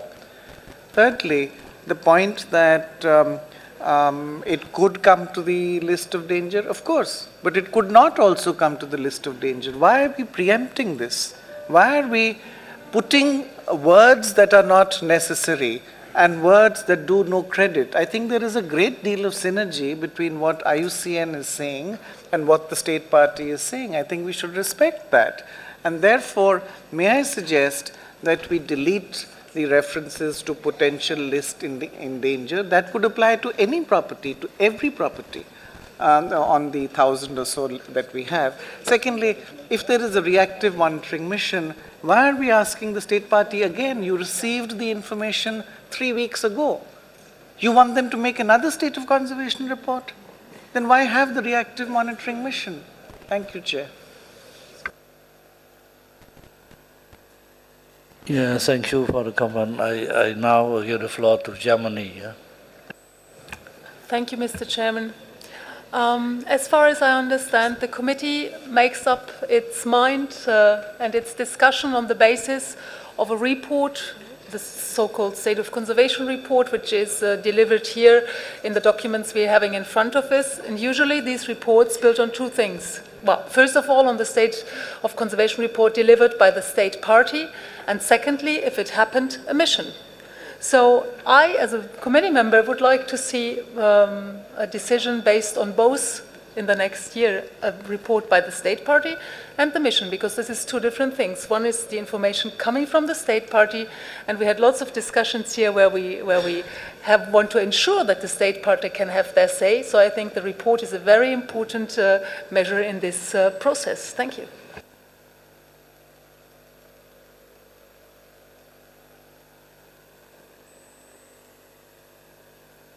Si il n'y a pas, il n'y a plus. Donc, j'invite le rapporteur de continuer votre présentation.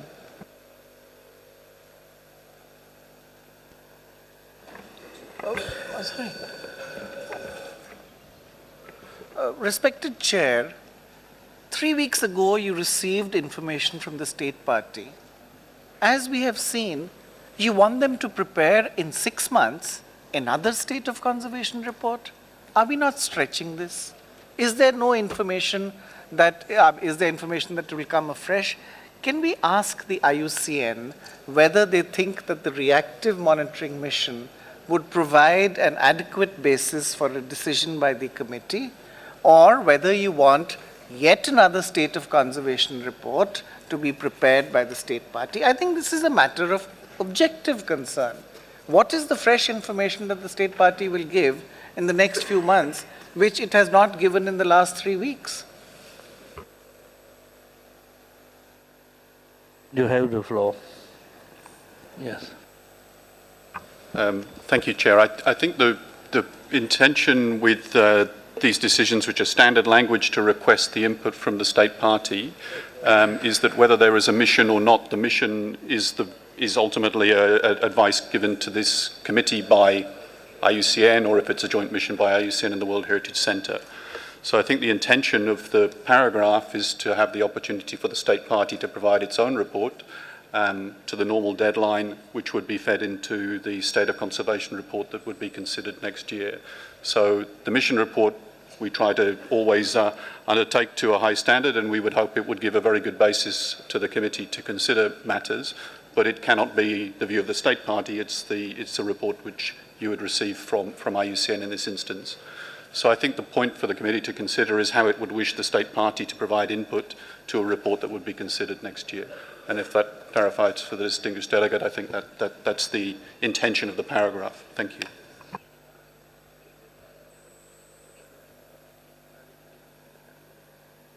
Je voudrais demander Lang, est-ce que c'est satisfaisant? Yeah. Chair, I think we need to turn to the state party. There are many ways in which state parties can provide information. And I presume that if a reactive monitoring mission or any mission went, the state party would provide information. After all, it's the state party which is inviting the mission, making the arrangements, facilitating them, allowing them, enabling them to engage with local stakeholders. So let us not get pedantic. Let us not get pedestrian. I think this is a sovereign state government. I think it is entitled to the respect that any sovereign state government would have. Could I ask, through you, the state party to respond to this issue of whether they feel that they would provide the information to the state party or write a letter to the World Heritage Centre? Thank you, Chair. Merci. Est-ce que l'Indonésie veut faire quelques commentaires?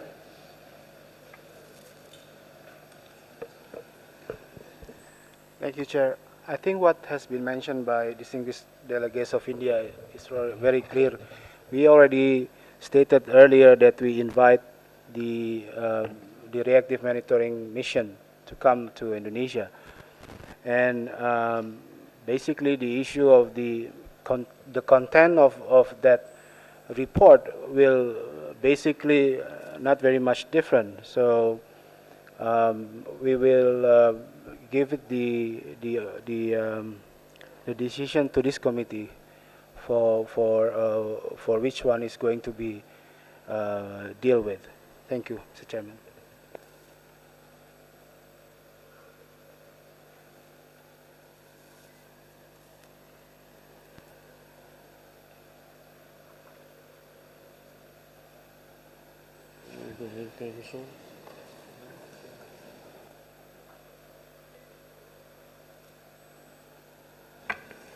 Chair, if I might intervene, just to help this out. A reactive monitoring mission goes, it takes some time to go, it takes some time to make its recommendations for IUCN, for the World Heritage Centre to review them, to absorb them. All of this will happen, and then you want the state party in the remaining period, which could be days before the 1st of February, to submit its report based on what the reactive monitoring mission is saying. This is not fair, this is not enough time, and the state party is saying that we've invited the mission. We have given our views. If there are any further views, we'll give them. I think you have to take a realistic view of this. I don't expect the reactive monitoring mission, given the conditions in this part of the country post-monsoon, to be able to go there, to report, to meet, to review, to give its recommendations back to the state party before October or November, and then in weeks, in days, you want the state party to respond.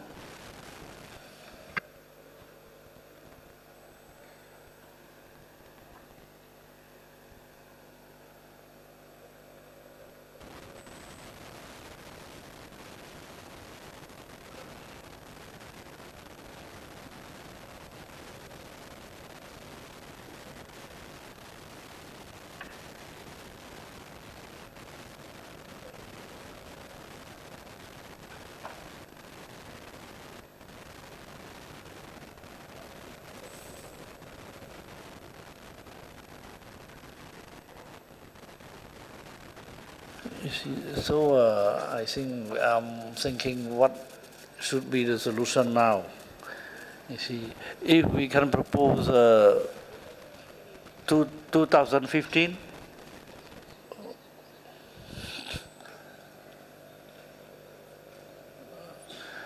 so I ask the committee, you see, if so, we can raise the hand, I think.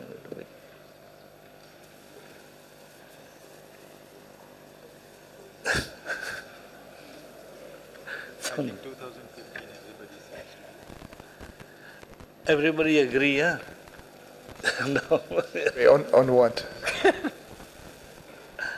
What is that? What did it?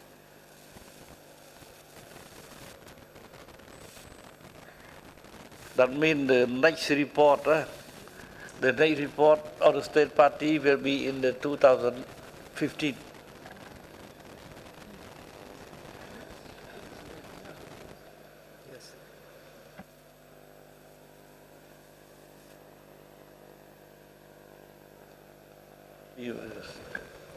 Sorry, I just want to clarify two things. We are talking about two things. We are talking about a state party report for 1st of February, which there seems to be some interest in and maybe some consensus to putting it 2015. And we are talking about that the next committee in 2014 will consider what comes out of the mission, right?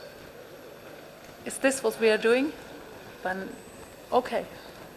Right, so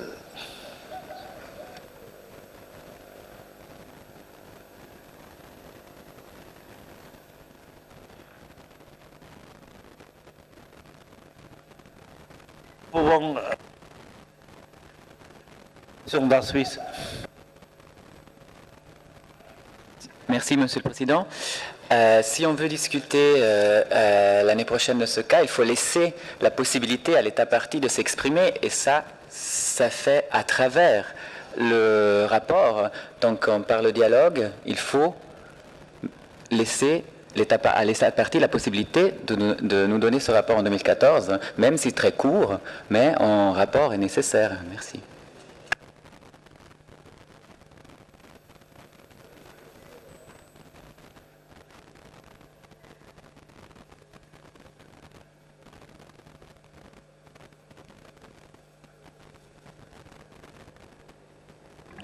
Please, vous avez la parole.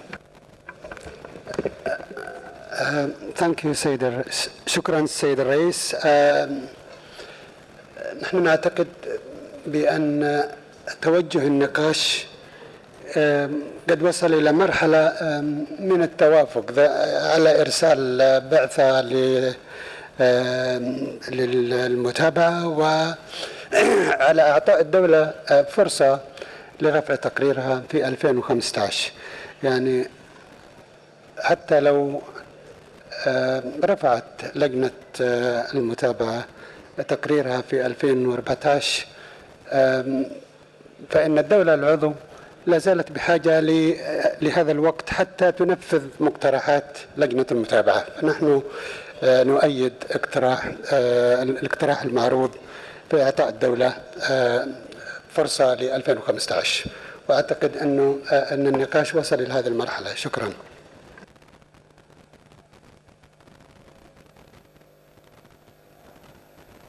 Merci beaucoup. Est-ce qu'il y a les autres commentaires?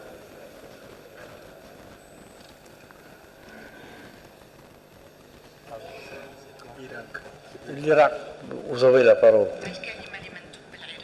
شكرا سيد الرئيس.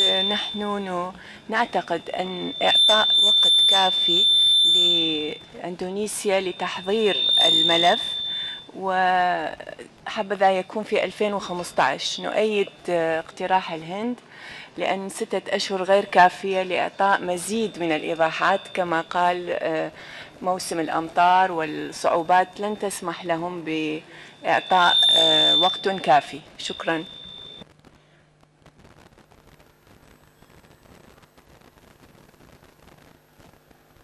Merci beaucoup. J'ai constaté que la plupart, vous voyez, la plupart d'entre nous sont d'avis de donner à l'Indonésie, vous voyez, un peu de temps, c'est-à-dire le rapport, soumettre le rapport en 2015 et la mission de suivi sera faite en 2014.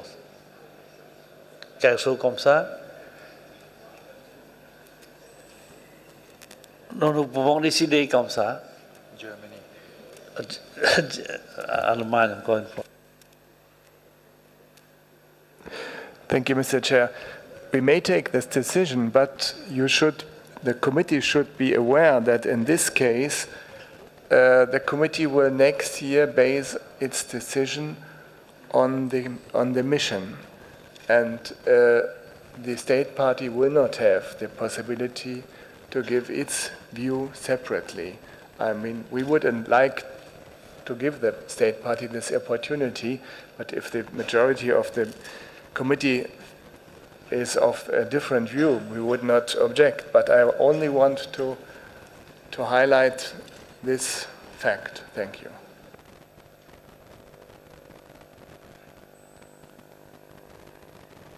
S'il vous plaît. Thank you, Mr. Chair.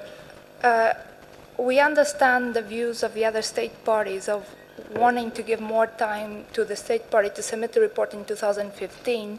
But if we change the request of the state party for 2015, we would also have to change the part of examination by the committee at this 38th session. In that case, it would have to be 39th session. Otherwise, the proposal as it stands now, it's not consistent.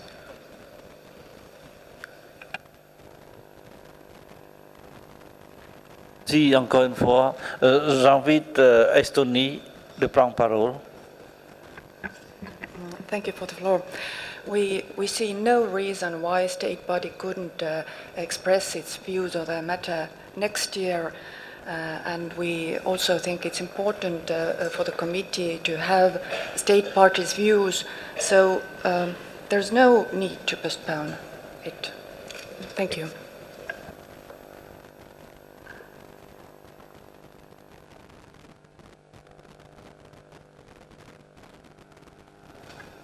Avant de donner la parole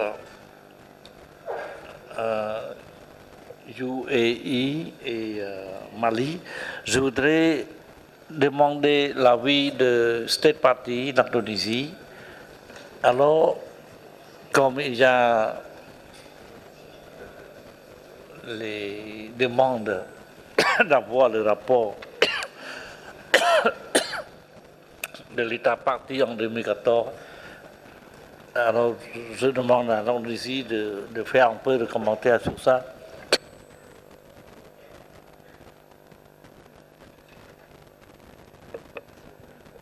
Thank you, Chairman. I think our delegation already mentioned during our intervention that when we prepare for the report, we have to see the fact and reality at the field. So it will take some time to get all the data on this issue, and we believe that during the visit of the reactive mission, we will work together instead of doing separate ways. And this material could be also done as we know it if the reactive mission is coming to Indonesia. So I would suggest that and tend to agree with the distinguished delegates from UAE, Iraq, and India on this matter. Thank you.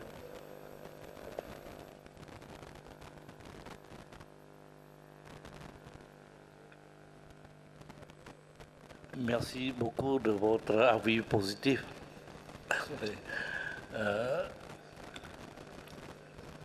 I give the floor to United Arab, please.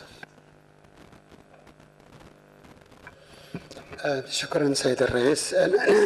نحن لا تغيير في موقفنا، فقط أنا أتفهم ما طرحه مندوبي ألمانيا وسويسرا. هي مسألة منطقية، أنه هل يقدم تقرير لجنة التقصي في 2014 أم نؤجله إلى 2015. لكن من حيث المبدأ نحن متفقون معهم على إعطاء الفرصة للدولة العضو.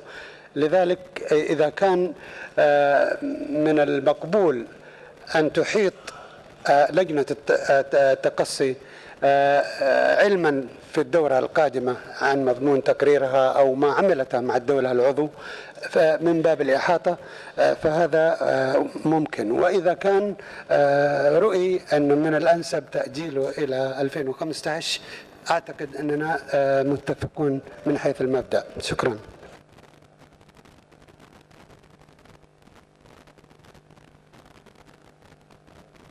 Merci. Je donne la parole à la Mali. Merci, Monsieur le Président. Monsieur le Président, la délégation malienne est entièrement d'accord à ce qu'un rapport soit fourni en 2015, mais on souhaiterait quand même un minimum de garantie. C'est quoi? C'est demander à l'État à partir d'inviter une mission de suivi au moins en 2014. D'inviter l'État à partir, demander à l'État à partir d'inviter une mission. Voilà. Au cours de l'année 2014, pardon. 2014, merci. Merci. Je donne la parole à Sénégal.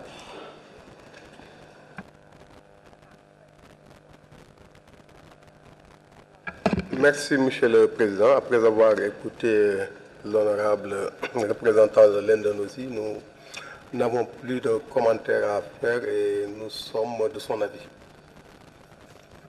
Si la délégation russe, vous avez la parole. Уважаемые коллеги, здесь просто нужно по тексту внимательно посмотреть, потому что если мы говорим, что представить отчет на 38-ю сессию, на 39-ю в 2015 году, значит и все остальное должно быть в 2015 году. Просто внимательно по тексту пройтись. Спасибо.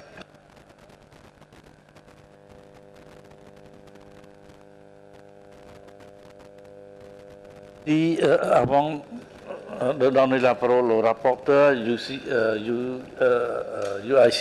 demande la parole, s'il vous plaît. Thank you, Chair. It's just to clarify, I think the point raised by the UAE, and it's now been captured by the rapporteur. So as far as the timescale is concerned for the reactive monitoring mission, that might be carried out this year, or it might be carried out early next year, and it would be possible, working with the good cooperation with the State Party, who I see nodding to me, that we could bring a report from that process to the committee's next session in 2014. So I see the scribes have caught that, and then if the committee so wishes, it would be a logical process to defer the State Party report until 2015. It's a slightly unusual process, but if that's the committee's wish, at least the decision now will flow to it, and we would understand how to implement it. And if the committee and the State Party are content that that gives a reasonable basis to provide a report next year, then of course we can proceed in that way. Thank you, Chair.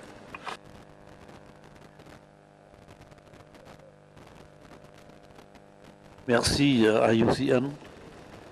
Now, je pense que nous sommes assez clairs pour que le rapporteur présente la nouvelle version corrigée. S'il vous plaît, le rapporteur. Merci, Monsieur le Président. Je voudrais présenter la solution qui reflète vos discussions. Donc, si on a bien compris, le comité voudrait discuter les résultats de la mission en 2014 à sa prochaine session, ce qu'on a mis à la suite de demandes de mission. Et à la fin, si vous pouvez aller au dernier paragraphe, je prie le secrétariat. Et à la fin, on a demandé, on a respecté le vœu de l'État partie et de beaucoup de pays membres du comité qui accordaient une date plus avancée. Ça veut dire en 2015, on va discuter le rapport de l'état de conservation. Merci.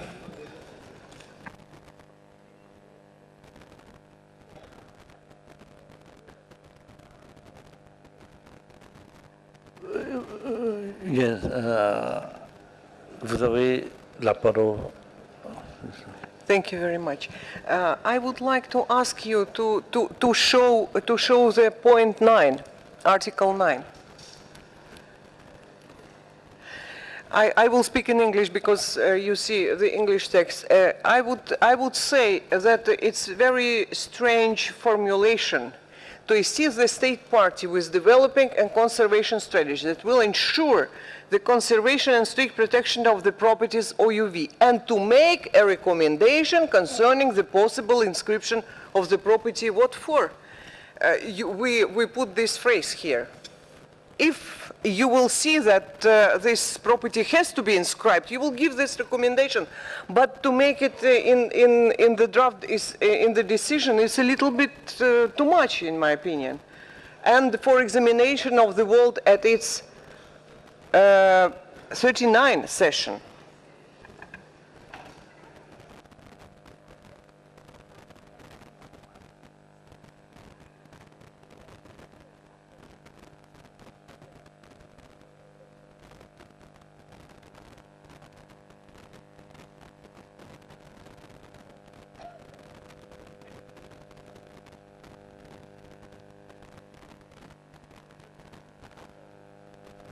And 39th session in 2015.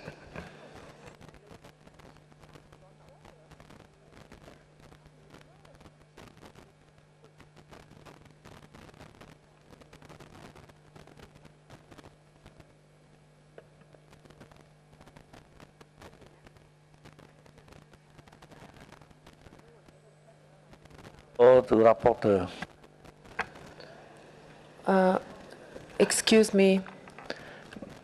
We would like the committee express its will to discuss next year the results of the mission.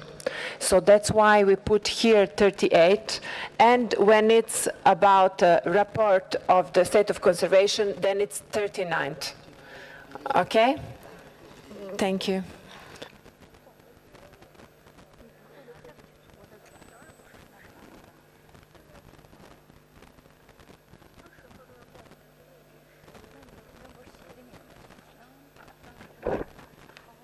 With the changes, we are in a position to adopt it.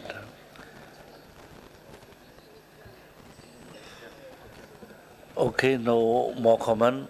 I declare the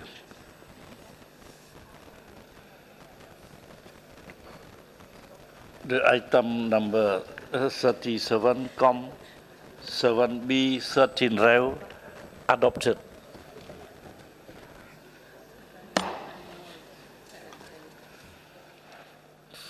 Proceeding further, the Minister of Mali is here.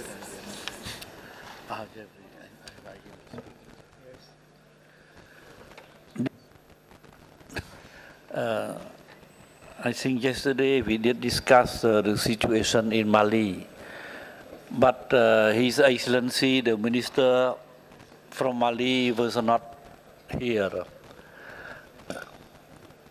Now, Excellency, the Minister of Culture from Mali is here. And I think it is very interesting, you see, for all of us to listen to his comment about the situation about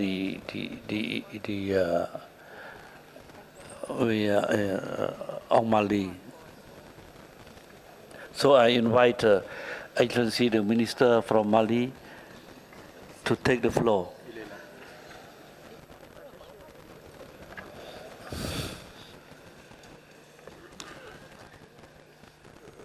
Merci, Monsieur le Président.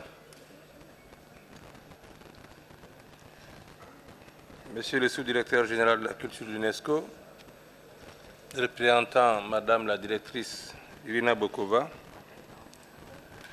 Monsieur le directeur du Centre du patrimoine mondial, Mesdames et Messieurs, honorables distingués membres du Comité du patrimoine mondial, chers participants, permettez-nous tout d'abord de remercier Monsieur le Premier ministre du Cambodge pour l'invitation faite à notre endroit en vue de participer à cette session, notre session. Mesdames et Messieurs, il y a un an, lors de la 36e session de votre comité tenue dans la ville historique de Saint-Pétersbourg, mon prédécesseur, Madame le ministre de la Culture, Diallo Fadima Touré, vivait avec vous des moments de grandes émotions avec la destruction programmée des mausolées de Tombouctou inscrits sur la liste du patrimoine mondial. Des actes de vandalisme qui ont été commis sur le patrimoine au nom du djihad et qui n'en est pas un parce que les populations de cette partie du Mali ont connu l'islam depuis au moins le XIe siècle. L'université de Sankoré, qui a accueilli plus de 25 000 étudiants venant du nord et du sud, ne dispensait-elle pas déjà l'éducation islamique?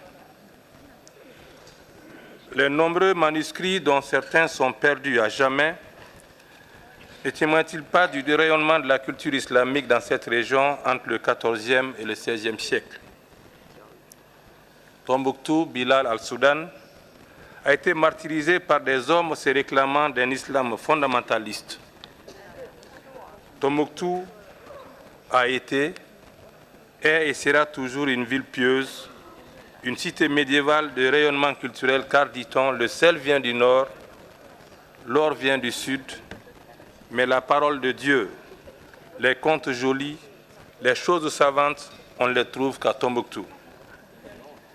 Malheureusement, cela n'a pas suffi pour épargner la cité mystérieuse, et comme un proverbe du delta intérieur du fleuve Niger le dit, quand la mémoire va chercher du bois mort en brousse, elle ramène le fagot qui lui plaît.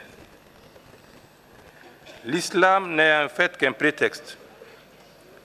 Il s'agissait véritablement d'une guerre d'occupation imposée par des groupes soi-disant djihadistes pour créer et organiser un espace propice au trafic d'armes et de stupéfiants, avec comme finalité le développement d'un nid terroriste sur la base des crimes organisés visant à réduire les espaces occupés par d'autres groupes humains qui aspirent à la paix, rien qu'à la paix, à la liberté et au bien-être culturel et social. Cette partie du Mali qui a été occupée par des individus venus d'ailleurs devrait servir de base pour réduire fondamentalement les libertés et étouffer les identités culturelles des communautés, gage d'un monde épris de paix et de justice, bâti sur une base de compréhension de la diversité des expressions culturelles. Saint-Pétersbourg a été à l'origine de la mobilisation de la communauté internationale et de tous les peuples épris de paix et de justice pour stopper des desseins apocalyptiques des terroristes. L'appel lancé en juillet 2012 à la place Pierre-le-Grand a amorcé la lutte implacable contre la folie meurtrière et l'acharnement aveugle d'obscurantistes contre des biens culturels témoins matériels de la grandeur de l'histoire et des civilisations de notre pays et de la sous-région sahélo-saharienne.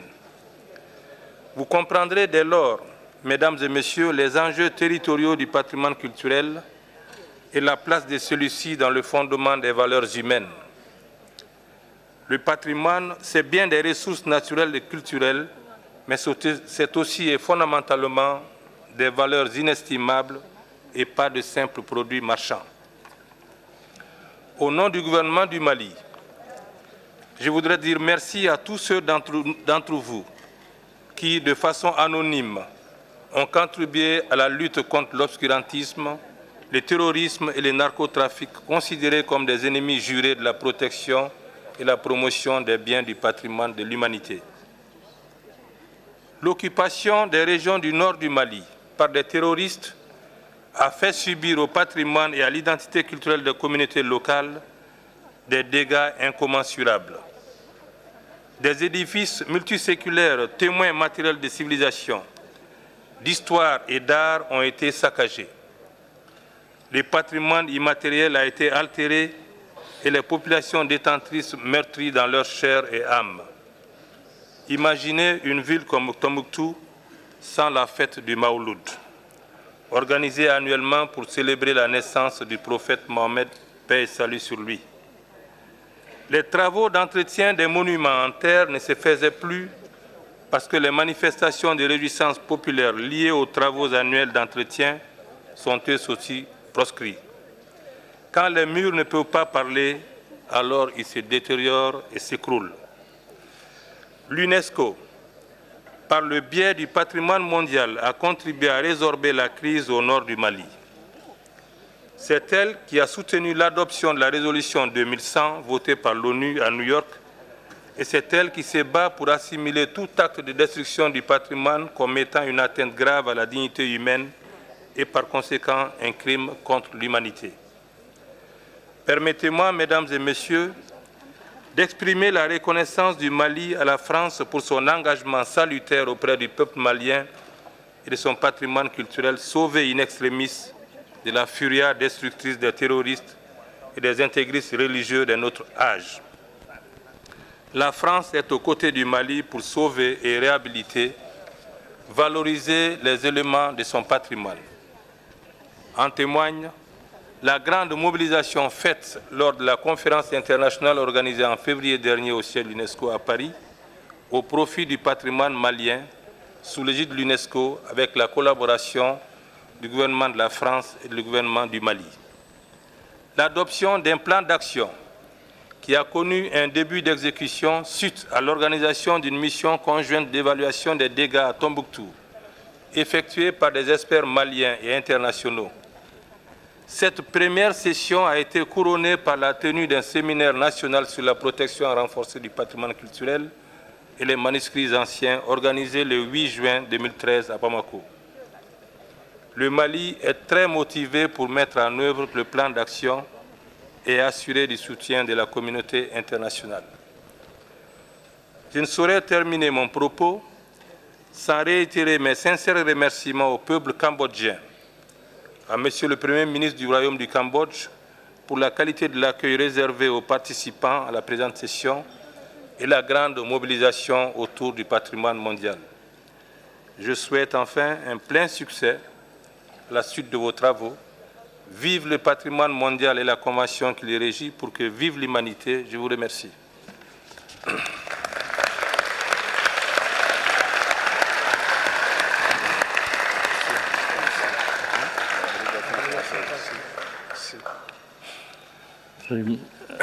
Mes grands hommages à Monsieur le ministre.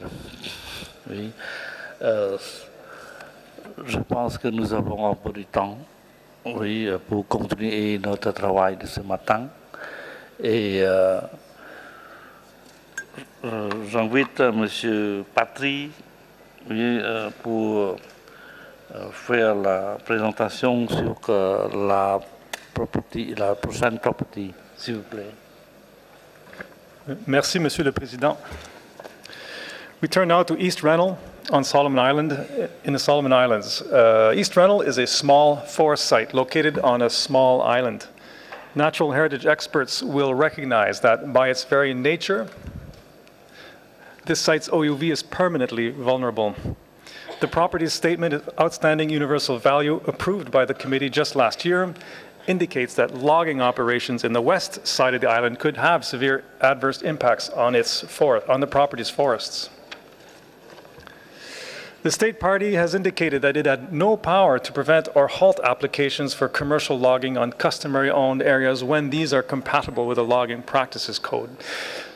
In the absence of any indication on how far current logging will proceed, and given that logging is already considered to be a threat to the property's OUV, the World Heritage Center and IUCN have concluded that the condition of ascertained potential danger, as per paragraph 180 of the operational guidelines, have been met. We recommend that the property be inscribed onto the list of World Heritage in Danger as a means to draw in necessary national and international support in resolving these issues. Monsieur le Président, IUCN has further comments if you allow.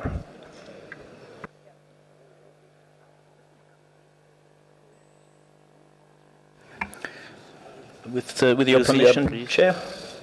Thank you. Thank you, Chair. An IUCN reactive monitoring mission visited the property in October of 2012. The mission found that the property is not legally protected from future logging operations.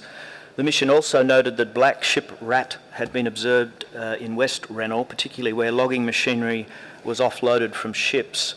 IUCN expresses serious concern that this invasive species will spread into the island's forests, where it will have a severe impact on native wildlife, including within the property. A January 2012 assessment of logging operations in West Rennell acknowledged major environmental impacts which would indirectly impact on the property's integrity through loss of island biodiversity and visual impact. IUCN considers that these issues in combination present a clear potential danger to the property's outstanding universal value in line with Para 180 of the operational guidelines. IUCN further notes that the property is under pressure from a range of other adverse impacts, including overexploitation of coconut crabs and other marine resources, climate change and deficiencies in management capacity. So we believe that the in danger listing will strengthen the ability to marshal international support to the property and more clearly define the necessary actions to conserve East Rennell's outstanding universal value. Thank you, Chair.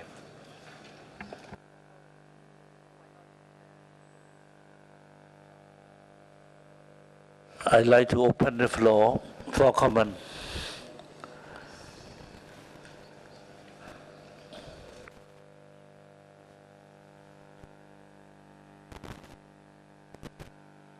Comment. Oui, je ne vois pas des manques. Oui, c'est Japon. C'est Japon, vous avez la parole. Japan would like to ask the state party how they think this inscription on the danger list can be used if the state party or somebody who can represent them is in here.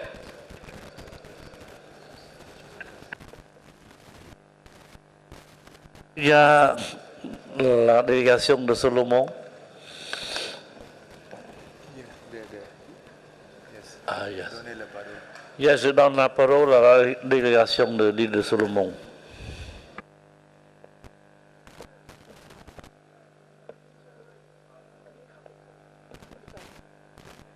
Thank you, Chair, for giving Solomon Islands this opportunity.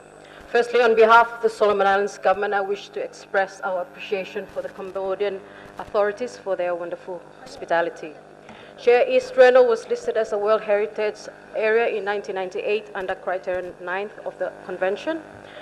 There are increasing pressures from logging on the adjacent areas to the property, invasive species, overharvesting of natural resources, and even climate change. Local communities over the past 17 years have faced threatening developments on the island of Rennell. However, thanks to the efforts made by various partners, stakeholders, which includes Solomon Islands UNESCO Office, Australian Government through Department of Sustainability and Environment, Lake Tengano World Heritage Site Management Committee, and the Rennell and Bellona Provincial Government, and the NGO partners, in this case, Live and Learn Environmental Education, and the courage of the communities residing within the property, East Rennell continues to carry the World Heritage flag. This has not been an easy task, we must admit. We have noted the recommendations by the esteemed committee and the advisory body, but we would like to emphasize the need to conduct a study on the impacts of developments carried out on the adjacent areas to the property's values. It has not been clear that the developments have in fact impacted to the values.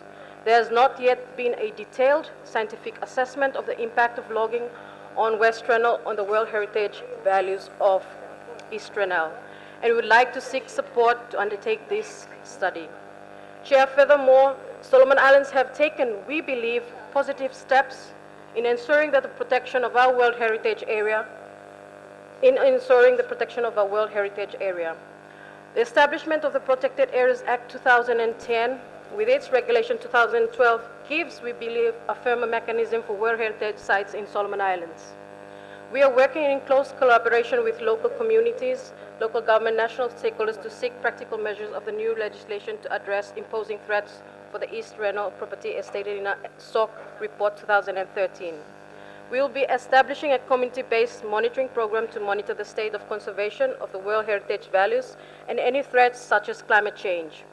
Chair, further developments in the Pacific region, such as the establishment of the Pacific Regional Hub and other Pacific sites and nominations, are encouraging as our common challenges can be thought out together. We opt for a practical decision that recognizes the complexities of Reno Island's customary ownership and our realities. East Reno communities have chosen to stand against destructive developments within the site, but have limited control over how adjacent areas landowners in West Reno decide to use their resources. This is our challenge. In conclusion, we regret the decision to put East Reno property in the endangered list. However, if so, Solomon Islands is optimistic that East Reno challenges will take appropriate attention and support it needs. Chair, in addition, we like to think that the World Heritage Center should have also the appropriate capacity and means to assist the property maintain its credibility. Solomon Islands do hope for an improved report in 2014. With these few remarks, I thank you, Chair.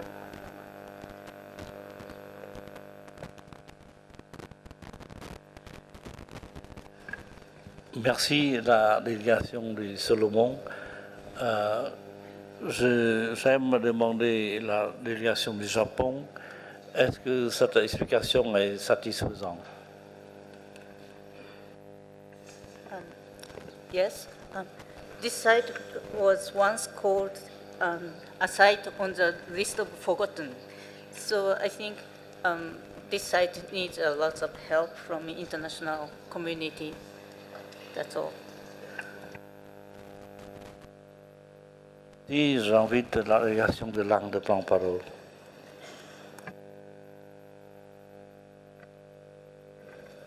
Thank you, Chairperson. We commend the State Party for understanding the issues concerning this property.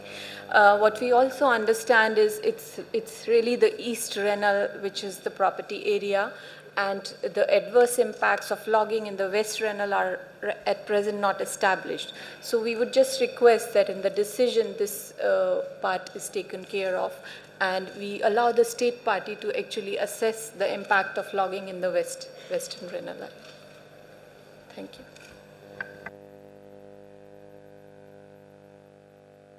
Il y a la demande d'ajouter la nouvelle idée.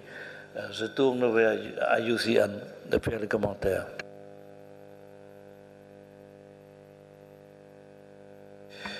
Thank you, Chair. I think IUCN very clearly would wish to approach this in a constructive way to work with the State Party to address these issues. I think that the proposal to undertake an assessment of the impacts of logging in West Reno is a sensible approach to clarifying exactly what impacts there may be on the outstanding universal values of the inscribed property. And I would just note that I think there are numerous avenues of support within the region to assist the State Party in that regard, including IUCN's regional office in Oceania. Thank you.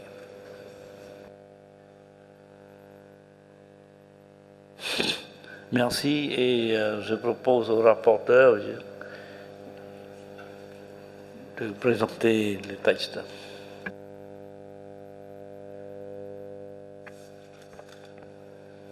I just want to point out that we had a slight amendment just in para 4. Please, draft decision on the screen. And we consider what has been said by India. So in para 4, instead of Reno Island, we put East Reno. And then in para 8, we had a request the State Party to undertake an assessment to ascertain whether ongoing, etc., because I don't need to read all to lose the time. I think State Party express in some ways support to the draft decision. Thank you.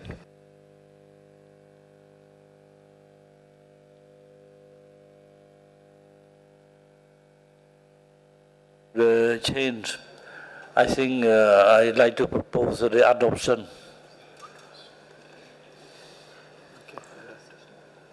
No more comment, no objection.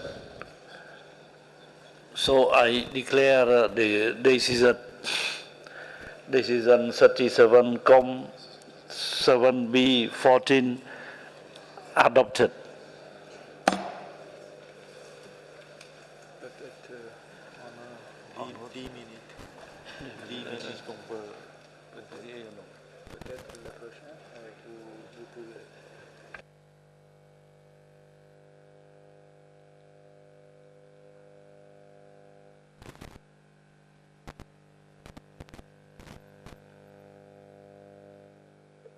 Oui, je pense que nous pouvons prendre la pause, oui, pour continuer à 2h30. Oui, pour continuer à 2h30 minutes. Oui.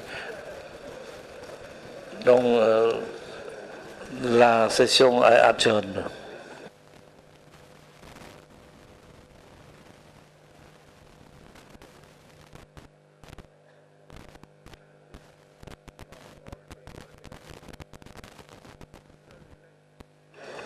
Thank you, Mr. Chair. I just make some announcements. There are two side events. Wait a second, please. One is the signing ceremony for the UNESCO Panasonic Partnership Agreement by UNESCO's Director General and Panasonic Senior Managing Executive Director, which will take place in the West Wing foyer next to the plenary meeting to your right-hand side. Then you have World Heritage in Asia, the work of IUCN, at the advisory bodies room on the 4th floor from 1 o'clock to 2:15. And then you have the two working groups which have been established on Monday morning. The operational guidelines in the bureau room, which is the Champa room, at 12:30, which means now, and the budget group in the Champai room on the 3rd floor at 1:30. Thank you very much, Mr. Chair.